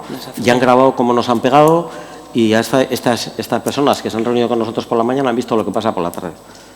O sea, se ponen de cebo para que les den. Sí, sí. Y bueno, y el Equipmedia, te digo, chapó, porque es una gente que se juega al pellejo cada día. Sí, sí, a los que ¿puedo decir algo sobre lo de Trump? Sí, por supuesto.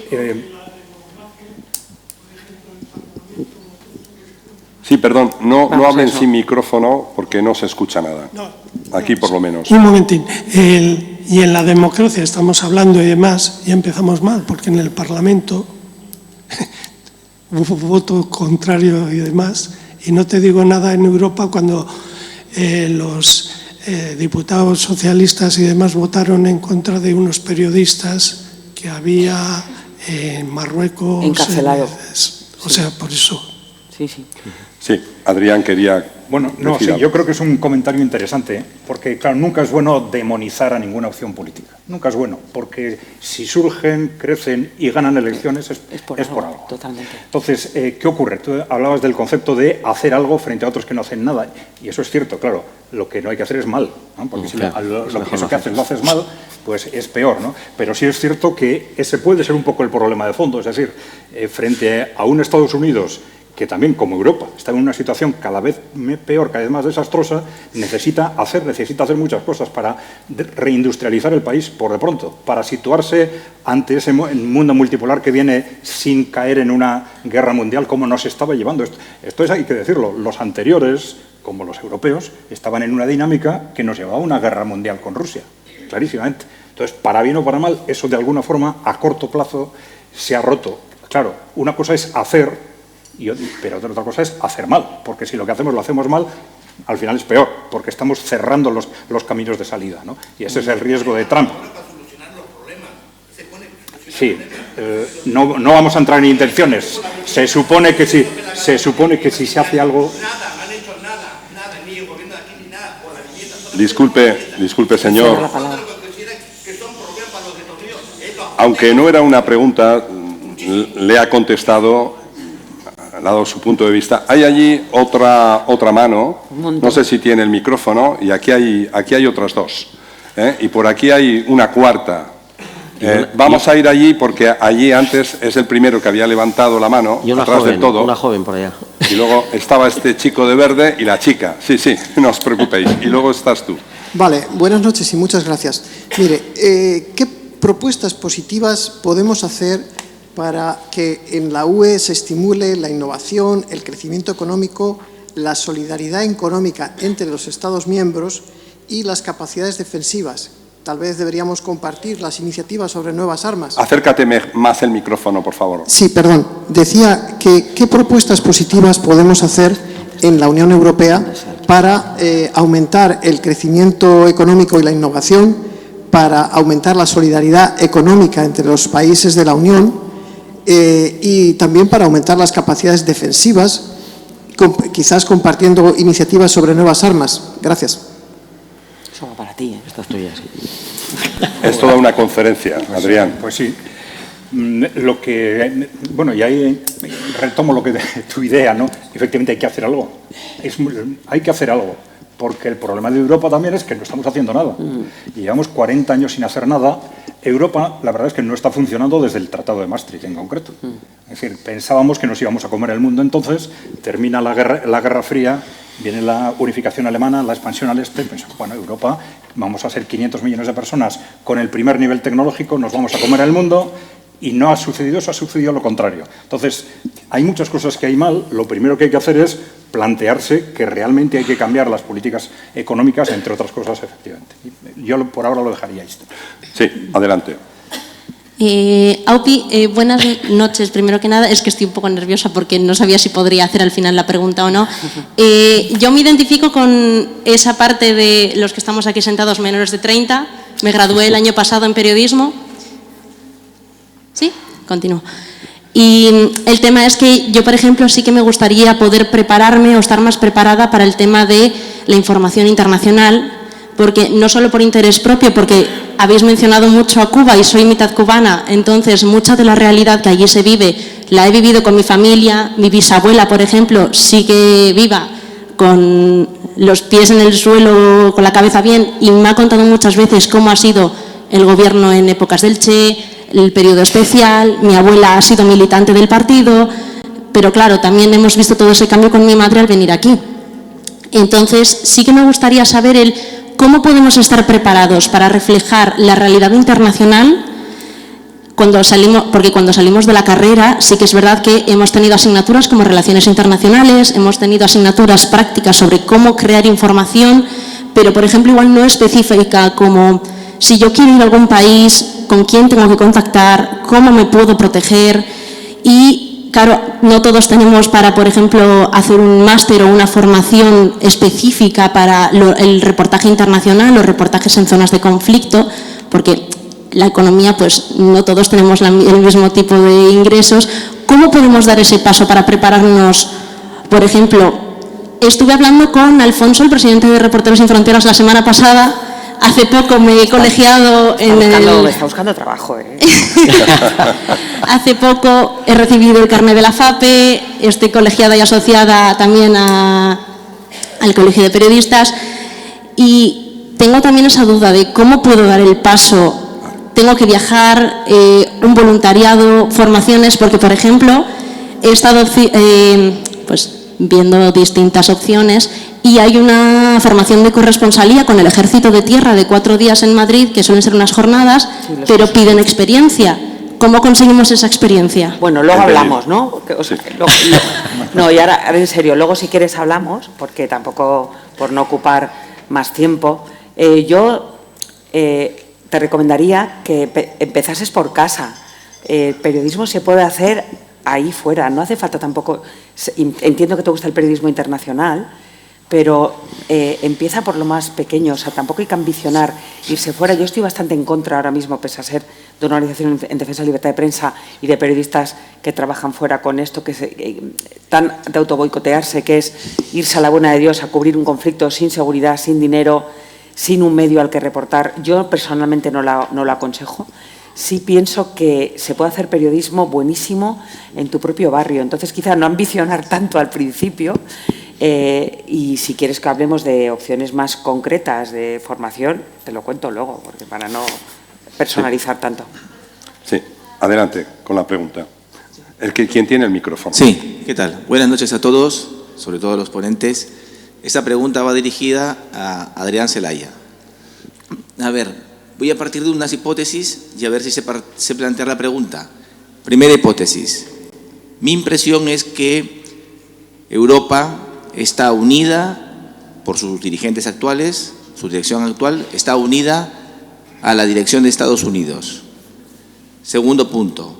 En Estados Unidos, que yo haya percibido, hay dos opciones. La anterior que hemos vivido, que nos llevaba hacia una guerra nuclear contra Rusia, y la que estamos viendo ahora, que es la que está emprendiendo Trump. Lo visualizamos en Trump, pero bueno, son los dos áreas de trabajo que hay en Estados Unidos. Y nosotros estamos dentro de ese barco.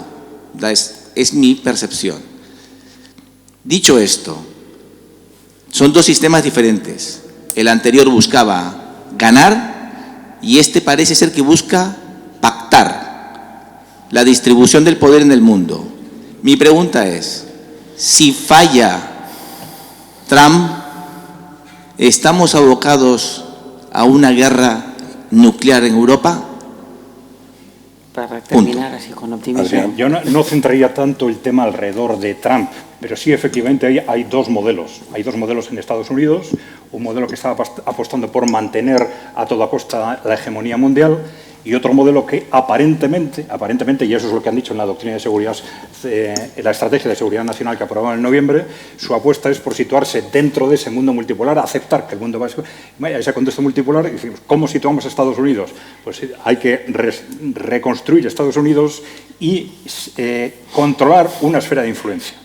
Claro, lo que no sabíamos es a qué le llaman control esa esfera de influencia que parece que están considerando el conjunto de América. Eso, en principio, y eso es lo más positivo, esa estrategia podría librarnos de esa guerra mundial, que no sería poco. Lo que pasa es que eso va a ser poco consuelo para los países de Latinoamérica, por ejemplo, si va en la dirección en la que parece que va. Pero esa es una tendencia que no sé si hay que decir Trump, porque Trump se mueve jugando con distintos grupos de interés y no sabemos realmente él qué es lo que piensa, porque toma decisiones totalmente contradictorias de una semana a otra, pero efectivamente si esa estrategia no sale adelante, esa estrategia, digamos, de que Estados Unidos se concentre en América, pues evidentemente la otra estrategia es el enfrentamiento con China y con Rusia, que el propio Kissinger, digamos, la teoría realista de Kissinger, de los últimos años de Kissinger, fue la que influyó en el trumpismo para decirles con China y con Rusia no se puede ir a la guerra,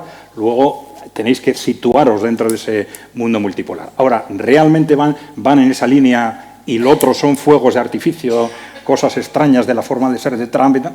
Bueno, eso vamos a verlo con el tiempo, pero sí es cierto que con Trump hay que ser prudentes porque miente sistemáticamente. Entonces, hoy te puede decir A, la semana que viene B, y entonces hay que esperar, ver lo que realmente hace. Con Venezuela pensábamos una cosa el día que se llevaron al presidente y una semana después estamos viendo que las cosas van a ser absolutamente distintas. Entonces, hace falta valorar con tiempo, porque Trump tiene un problema de personalidad, evidentemente, pero también juega con todos, con los medios en particular, constantemente. Sí, adelante. Bai, eskerrik asko zuen ekarpenengaitik, gracias por las intervenciones. Yo quería hacer una consulta en general a los tres, teniendo en cuenta que estamos viviendo esta crisis del multilateralismo, de cómo lo hemos venido entendiendo hasta ahora, al menos. Yo soy representante de un gobierno local, de Bilbao concretamente, y en el ámbito de relaciones internacionales estamos viendo cómo las ciudades están emergiendo como agentes válidos, trabajando en la diplomacia urbana, ¿no? Y que bueno, pues ese multilateralismo se está reconstruyendo de alguna manera, ¿no? Y nosotras las ciudades estamos empujando también por tener nuestra voz en cuestiones que se han entendido siempre como muy macro, que se han estado planteando hoy a la tarde, pero creemos que bueno, pues el impacto de lo local en lo global es tremendo, ¿no? En este sentido. Bien, escuchando sus intervenciones por la tarde, hablamos de colectivos, han dado una imagen muy real de lo que está ocurriendo, de cómo estamos viviendo y cómo, pues por ejemplo, los jóvenes, las personas jóvenes están haciendo frente a la realidad, a las transiciones que estamos viviendo, pero al final estamos hablando de personas, de ciudadanía en nuestro caso, ¿no? De personas concretas. En este sentido, ¿qué podemos hacer los gobiernos locales, además de lo que se sobreentiende ya, de garantizar derechos fundamentales, de trabajar por una vivienda digna, de facilitar el acceso a la cultura, a la educación, además de lo que se sobreentiende que tenemos que estar haciendo? ¿Qué podemos hacer desde los gobiernos locales que nos ayuden a construir esa ciudadanía capaz que Amaia también mencionaba al inicio de la presentación? Es que ricasco. Mira, hablabas tú antes de Julio de Mamdani y yo también me acordaba de los alcaldes de Minneapolis, como le plantó cara, no sé si lo viste, el alcalde de Minneapolis a Lice, ¿no? Diciendo que se fueran de su fucking ciudad, que se pirasen, que por encima de su cadáver. También escuché el otro día al alcalde de Chicago. Yo en esto de multilateralismo local, me ha encantado la expresión, lo observo mucho con el periodismo. Lo local creo que es de lo poquito que ahora mismo genera confianza en los ciudadanos. No solamente el periodismo local, sino lo local en general, porque creo que tiene rostro. O sea, el mundo es tan confuso, hay tantos elementos de los que hemos estado hablando tan perturbadores, la posverdad, la desinformación que ni hemos abordado, etcétera, es tan compleja de creer que al final creemos en lo que vemos. Y yo creo que lo local tiene algo mucho de eso. El periodismo local es de los pocos periodismos que sigue prestigiado ahora mismo. Y cuando pensamos en por qué, yo creo que tiene mucho que ver con la confianza, porque te están hablando de una biblioteca que tú conoces, que puedes ir a verificar que lo que te han dicho es verdad, que tú conoces y tienes sensación de confianza. Entonces, creo que los actores locales ahora mismo tienen un papel fundamental en la generación de confianza en la ciudadanía. Lo he estado pensando cuando veía esta semana a los alcaldes, al de Minneapolis, no solo al de Nueva York, sino al de Minneapolis o al de Chicago, armarse de valor y hacerse con el liderazgo, ¿no? Y construir ahí esa identidad. Y me dio mucho que pensar, ¿no? Relacionándolo con esto del periodismo local y cómo lo local ahora mismo, seguramente porque es lo que tenemos más cerca, es lo que más confianza y más tranquilidad está inspirando. Bueno, desde la perspectiva de lo que has planteado, veía dos temas, ¿no? Por un lado, esa interrelación entre ciudades, yo creo que puede ser un ejemplo interesantísimo, ¿no? Interesantísimo frente a esos problemas estratégicos que tenemos en el mundo de enfrentamientos en un bloque en otro, el que las ciudades sean capaces de colaborar entre ellos desde distintas perspectivas, en distintos mundos, en distintas regiones del mundo, sería absolutamente clave, porque esa es la cuestión fundamental, ser capaces de aprender. Para mejorar tenemos que aprender y la forma más rápida de aprender es no partir de cero, sino ver lo que están haciendo otros. Entonces, ver lo que están haciendo otros y de quién puedo aprender o a quién le puedo enseñar a hacer algo distinto, ¿no? Y desde el punto de vista de lo que era tu pregunta final, ¿qué es lo que puedes hacer o podéis hacer con respecto a vuestros ciudadanos? Pues ayudar a que estén informados, ¿no? No diría hacer cosas como esta charla de hoy, que igual salen más desinformados que informados, pero bueno, distintas actividades para que los ciudadanos se informen, porque claro, el siguiente paso es pasar de la información a las propuestas, y en ese ámbito de propuestas, pues esa interrelación, por ejemplo, con otras ciudades puede ser muy interesante. Traer gente de otras ciudades, de otros entornos, o de América, o de China, o de donde sea, y decir, bueno, tienen otros problemas, algunos problemas son parecidos, ¿cómo les estáis haciendo frente? En este aspecto a nosotros nos va mal, a vosotros os va bien, ¿por qué? ¿Qué estáis haciendo que nosotros no hagamos? Ese aprendizaje mutuo puede ser importantísimo, y esa cultura de aprendizaje de otros modelos puede ser clave también. Y para mí es la cultura del respeto a los derechos humanos. La educación en derechos humanos me parece fundamental. Hace unos años en Donostia había una concejalía que se llamaba la Concejalía de Tolerancia y Derechos Humanos. Dice, ¿pero cómo puedes llamar tolerancia? Los derechos humanos no se toleran, se respetan, y cambiaron el nombre de la concejalía. Pero en su momento, tolerante sonaba muy bien. Dice, no, yo te permito. O sea, fíjate lo liberal que soy, que te dejo que vivas y que tengas otro color. Pero el fomentar ese espíritu de respeto a los derechos humanos, de la igualdad y viva la diferencia, yo creo que eso se hace muy bien en este país. Cierto. Por lo menos. Sí, hay una pregunta por allí. Sí, mi pregunta es, ¿qué futuro tenemos aquellos que no queremos que ni un solo céntimo de nuestro dinero en impuestos vaya para ningún ejército del mundo? Pues...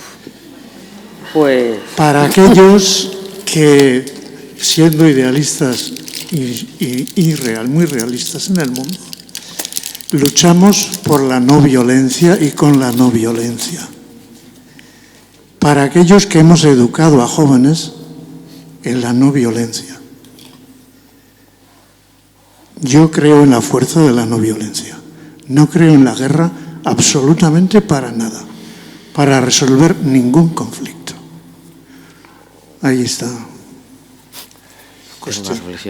Sí, no, yo creo que no me parece ninguna tontería plantearse eso ahora, porque efectivamente hemos estado durante muchos años en una situación en Europa con presupuestos muy bajos, si se quiere, de defensa, sin problemas. Se ha dicho, parece que teníamos a Estados Unidos para resolvernos los problemas cuando queríamos, ¿no? Y ahora estamos diciendo, como quizás Estados Unidos se aleje y queremos ir a una guerra contra Rusia, pues vamos a subirlos hasta el 5%, vamos a instaurar el servicio militar obligatorio. Bueno, es decir, hay unas razones muy concretas. Lo que podemos plantearnos razonablemente es decir, bueno, vamos a superar esas razones, vamos a ir más allá o intentar conseguir que ese entorno tan crítico se supere lo más rápidamente posible, porque si no estamos haciendo elucubraciones sobre cuánto es necesario gastar. Con el 1% puede ser más que sobrado para que un continente... ¿Qué enemigos tenemos? Marruecos. Pues es que Marruecos nos puede invadir. Sí, pero bueno, eso Marruecos para Europa no es nada por muy bajo que sea el presupuesto de los países europeos, ¿no? Entonces, claro, dependiendo qué enemigos nos construyamos, pues vamos a necesitar más céntimos de los tuyos y más ejércitos. Entonces, hay que actuar geopolíticamente para no crearnos enemigos innecesariamente y superar esa fase actual lo antes posible, ¿no? Alberto. Buenas tardes. Ahondando el planteamiento de esta conferencia que dice geopolítica del miedo, un lastre para la democracia, no sé si es una afirmación o es una pregunta. Si es una pregunta, la respuesta sería sí. Si es una afirmación, sí también es afirmación. Realmente el miedo es la forma de gobierno de la mayoría del mundo. La mayoría de los países, los poderosos, se basan en el miedo de sus poblaciones, en las matanzas, en los secuestros, en los sistemas autoritarios.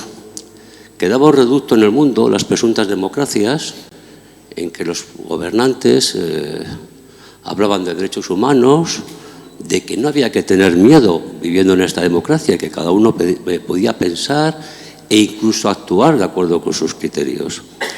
La sensación que tengo, por eso sí es un lastre para la democracia el miedo, es que nuestros gobernantes, digo nuestros porque las democracias que vamos perdiendo poco a poco, voy a decirles que son nuestras, han entendido que el miedo es una forma eficaz de gobierno. Cada vez se extiende un poquito más las partes de la población que deben tener miedo. En algunos países son los emigrantes, en otros países son las clases populares, la gente que reclama mejoras salariales, en otros países son los que defienden el medio ambiente. El gobernante de nuestras presuntas democracias, que hace tiempo nos vendían, porque no sé si lo pensaban, pero por lo menos vendían, tenéis derecho a expresaros, a no tener miedo por vivir en esta democracia. Hoy el día que el mensaje que recibimos es, cuidado con lo que pensáis, que podéis empezar a tener miedo. Yo creo que hay partes de la población que sí, que tienen miedo de vivir en estas democracias.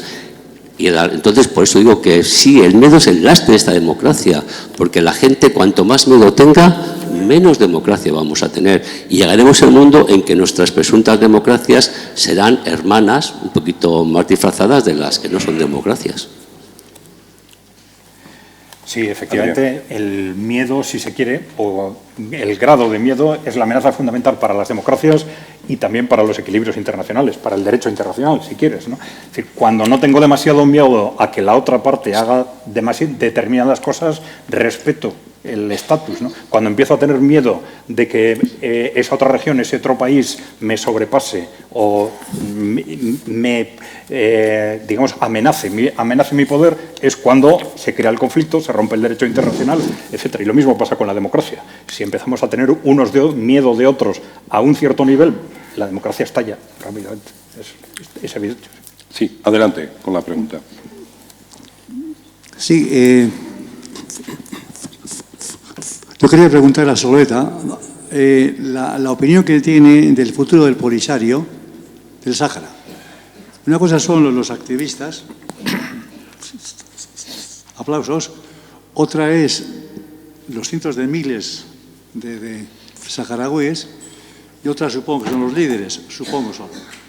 Acérquese mejor el micrófono. El tema es que realmente uno se pregunta si no es un poco utópico o cuándo va a llegar a esa gente. Algo de bienestar o independencia o autonomía, lo que sea, porque están jugando muy fuerte 50, 50 y pico años, pero yo lo que creo que la gente está sufriendo y no sé si Europa o Estados Unidos algún día va a apoyar a eso. Yo creo que no. O sea, a corto o medio plazo eso no se ve. Entonces, yo me pregunto esto, ¿no es utópico realmente el que lo que están sufriendo esos cientos de miles de personas? Los líderes, repito, no se sufrirán tanto, los activistas sí. Pero, repito la pregunta, o sea, ¿qué crees tú? O sea, ¿cuándo se puede esperar, de una forma racional, el que allí haya una independencia? Porque hace un año así López o Sánchez se fue allí y habló de autonomía. Yo realmente dije, bueno, pues yo realmente, en fin, aunque apoyes la autodeterminación, pero en el fondo igual ves que es más razonable y racional el aceptar una autonomía en Marruecos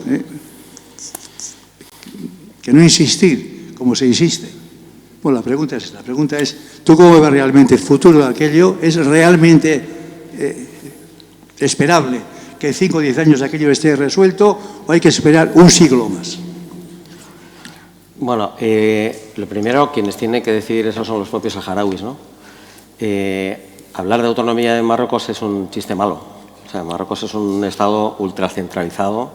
El apoyo de España a la autonomía, en contra de lo que dice hace algún tiempo O'Donnell Elorza, que era el alcalde de San Sebastián, con el que yo tengo mucha relación, era un gran defensor de la causa saharaui.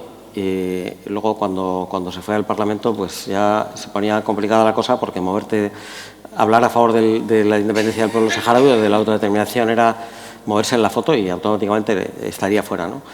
Y hablando de esto, escribió un artículo en el que decía que en realidad el Partido Socialista estaba apoyando lo que dicen Naciones Unidas, que es la autodeterminación, porque la autonomía es una forma de autodeterminación. Eso no es así. Y yo le repliqué, porque lo hice en un artículo en el Independiente, y yo le contesté en el Independiente diciéndole, pues tiene que ser muy duro después de haber estado defendiendo durante tantos años, durante 20 años de legislatura, la autodeterminación del pueblo saharaui, y ahora estar apoyando la ocupación, pero es lo que estás haciendo. Y bueno, no me contestó, se quedó ahí la cosa. La autodeterminación consiste en el derecho de un pueblo a decidir entre varias opciones, entre las que tiene que estar necesariamente la independencia, si no es autodeterminación. Autonomía es una forma de integración. Un pueblo puede decidir integrarse en un país descentralizado como España o en un país ultracentralizado como Marruecos o como Francia. Pero las dos son versiones de la integración. En el referéndum que negociaron las partes, la pregunta era independencia o integración. España está apoyando la integración, es decir, la ocupación militar. ¿Qué esperanzas hay? Es que estamos en lo mismo. Ya me gustaría a mí tener aquí una bolita, o quizás mejor no, porque igual lo que viene no va a ser muy bueno, pero ellos van a seguir ahí. La autonomía no es ninguna solución. No es ninguna solución porque Marruecos lo que está haciendo es tratar de desintegrar el pueblo saharaui. Es un genocidio, no como el que está practicando Israel, que es la destrucción física de las personas, pero está destruyendo el pueblo saharaui como tal, en el territorio. Y sigue habiendo una resistencia en los territorios ocupados, también en los campamentos, pero en los territorios ocupados existe esa resistencia. Entonces, no puedo hacer un pronóstico. Ojalá pudiera, pero en todo caso, ahí estaremos. ¿Qué esperanza tienen los palestinos?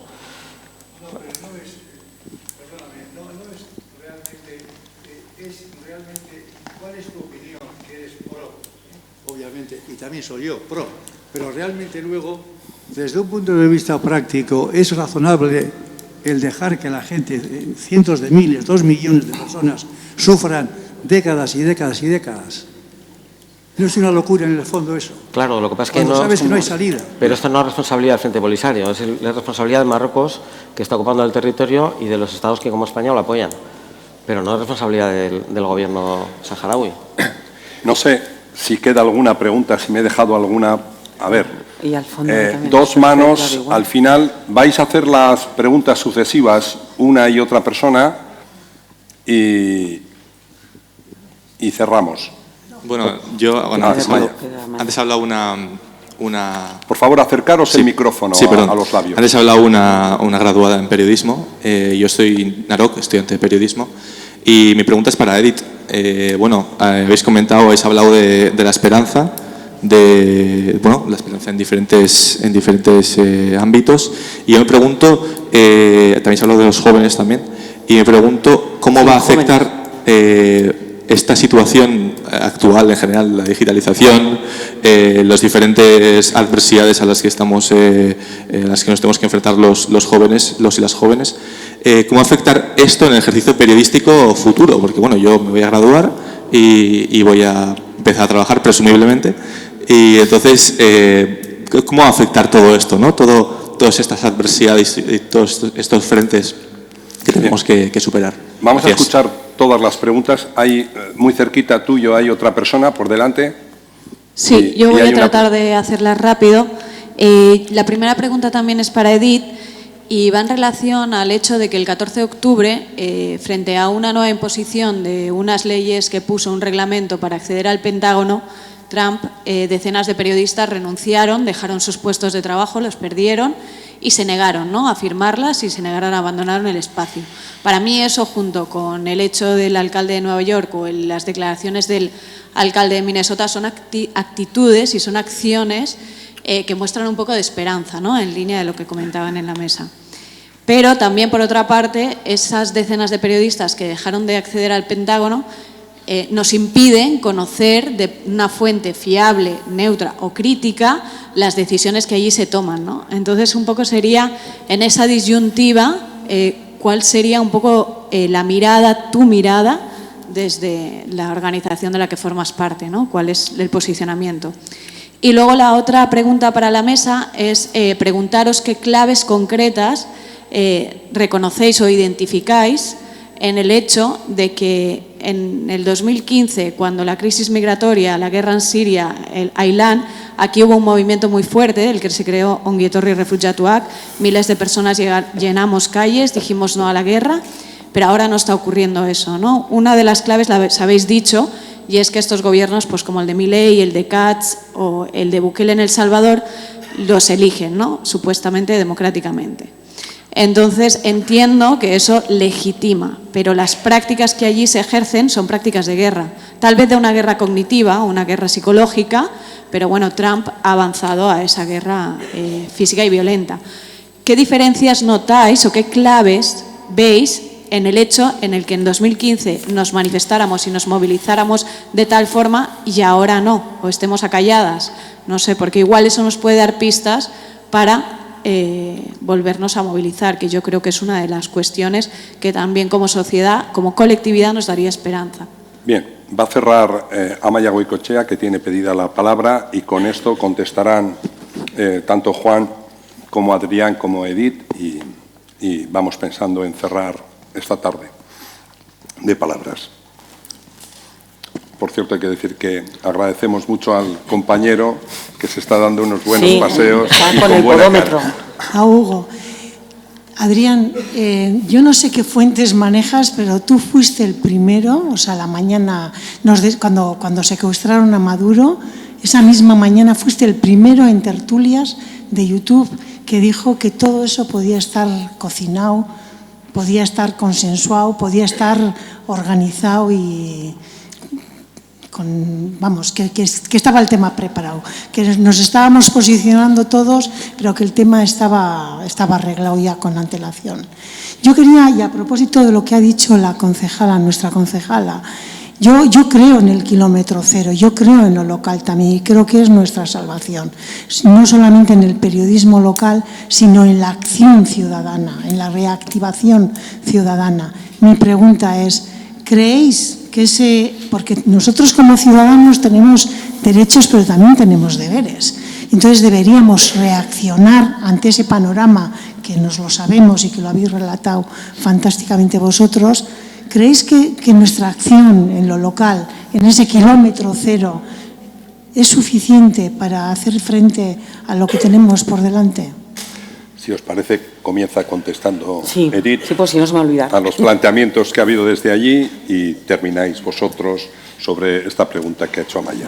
Bueno, lo primero, daros las gracias. Me parecen dos preguntazas y que rompen todos los tópicos que se han dicho aquí sobre los jóvenes. Habéis hecho las mejores preguntas que se han hecho. Así que un aplauso para vosotros.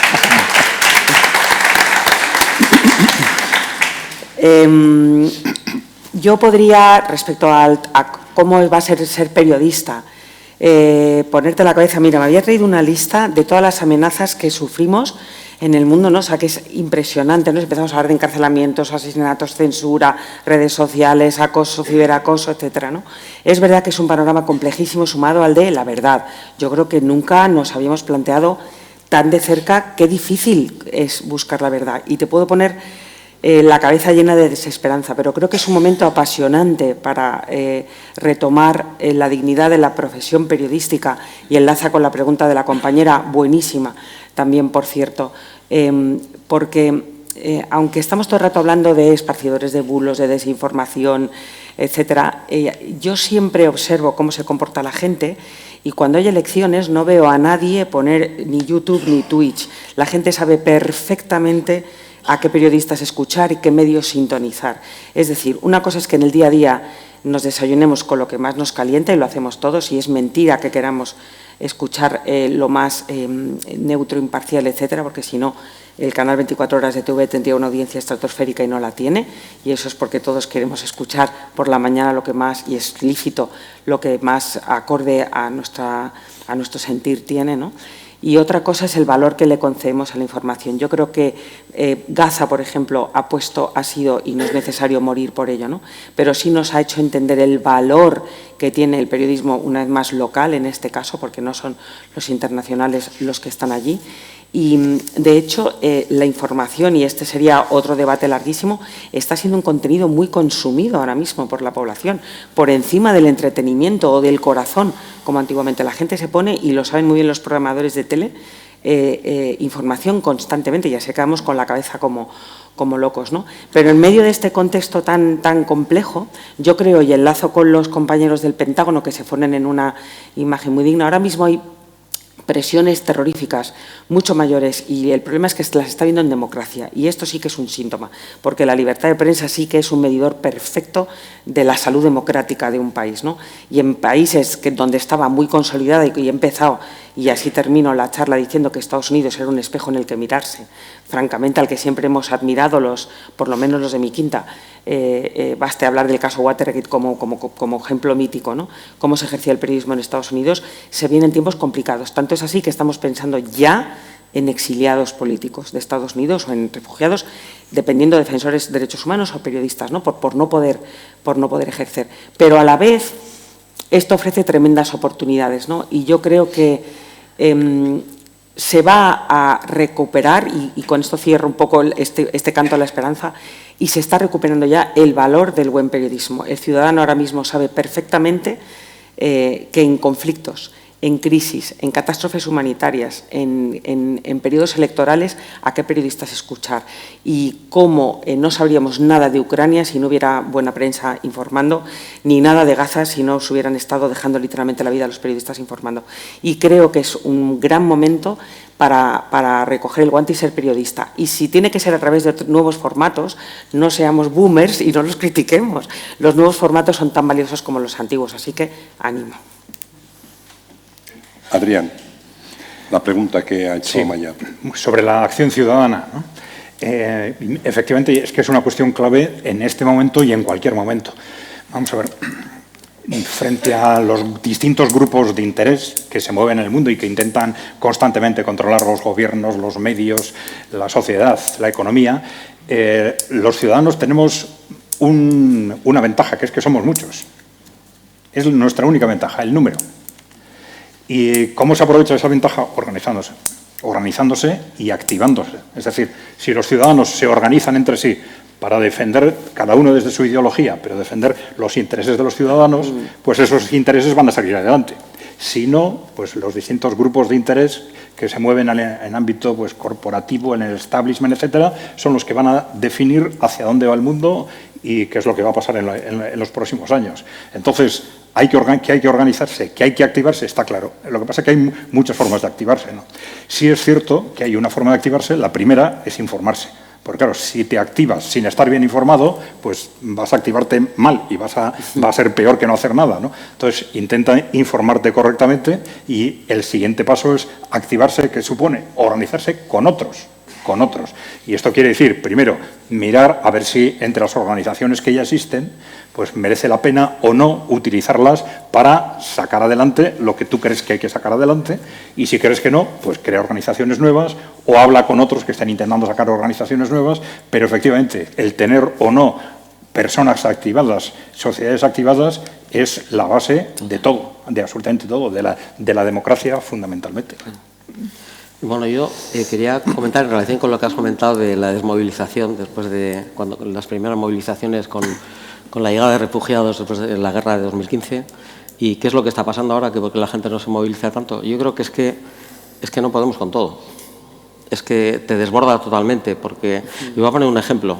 Francesco Bastagli es una de las personalidades de Naciones Unidas que ha sido enviado especial del secretario general desde la revolución de Nicaragua hasta Kosovo, o sea que se ha recorrido todo el mundo. Él siempre decía con lágrimas en los ojos que lo más bonito que había visto fue la revolución nicaragüense, ver cómo la gente tenía esperanza de pasar de no ser nada a de repente vamos a gobernar nosotros, vamos a poder dirigir nuestro país. Y cuando lo de Palestina, hablando con él, tiene ya 70 y bastantes años, y me decía, llevo 15 días cabreado, no duermo, me doy cuenta que estoy siendo injusto con mi familia porque estuvo 5 años en Palestina, en el Alto Comisionado para los Refugiados de Palestina, y cada vez que veía un atentado y veía que morían unos niños, se me levantaba la piel y me dijo, pasé 2 o 3 meses hecho polvo, y han pasado 3 meses y ahora ponen una bomba y estos niños no son los mismos que los otros, ya no valen lo mismo. Dice, porque hay un momento en que dices, ya me tengo que parar porque si no nos vamos a morir. No podemos soportar el peso de lo que está pasando, ¿no? Y termina diciendo, es esta la forma que tenemos los humanos de normalizar la inhumanidad, ¿no? Es muy duro, pero realmente es lo que pasa. Al final llega un momento que dices, es que si miras al mundo, claro, ¿por qué me dicen, por qué te dedicas al tema del Sáhara, con tal como está el mundo? Y dice, pues porque es que, ¿qué vamos a hacer? No vamos a dedicarnos a resolver el mundo, ¿no? Realmente lo único que vamos a hacer es pues, tener fe en el ser humano y a partir de ahí tiene que cambiar. Es la única forma que cambie algo, pero... Qué gusto escucharos a todas y a todos, escucharos a vosotros, Juan, Adrián, Edith, y a todos los que habéis preguntado, y en los rostros a veces también se ven interrogantes, se ven preguntas, se ven dudas. Ha habido un canto a la esperanza, lo ha habido, incluso Juan acaba de decir ahora, acaba de dejar esa frase final, y se han dicho frases, verdades como puños. Adrián temía que quizá de aquí salgáis peor informados que entrasteis. Yo creo que no. Yo creo, es mi valoración, que hemos diferenciado amenazas reales de narrativas alarmistas que están siendo diseñadas para la manipulación, con intereses espurios. Y hablando de decir las cosas claras, quiero decir, concluía, estamos aquí, estamos vivos, querido Mario Benedetti, suspiramos, empezamos el año y terminamos el año con suspiros. Decía el estadounidense Bob Dylan, y lo dijo sin metáforas suaves, dijo, quien no está ocupado naciendo, está ocupado muriendo. No se trata de edad, se trata de un movimiento interior, se trata de seguir incomodando incluso a la versión que creíamos definitiva de nosotros mismos y que también está cambiando. Yo creo que los de menos de 30 y los más de 30 que estamos hoy aquí compartiendo y hemos compartido esta tarde, estas 2 horas, estamos ocupados naciendo. Eskerrik asko.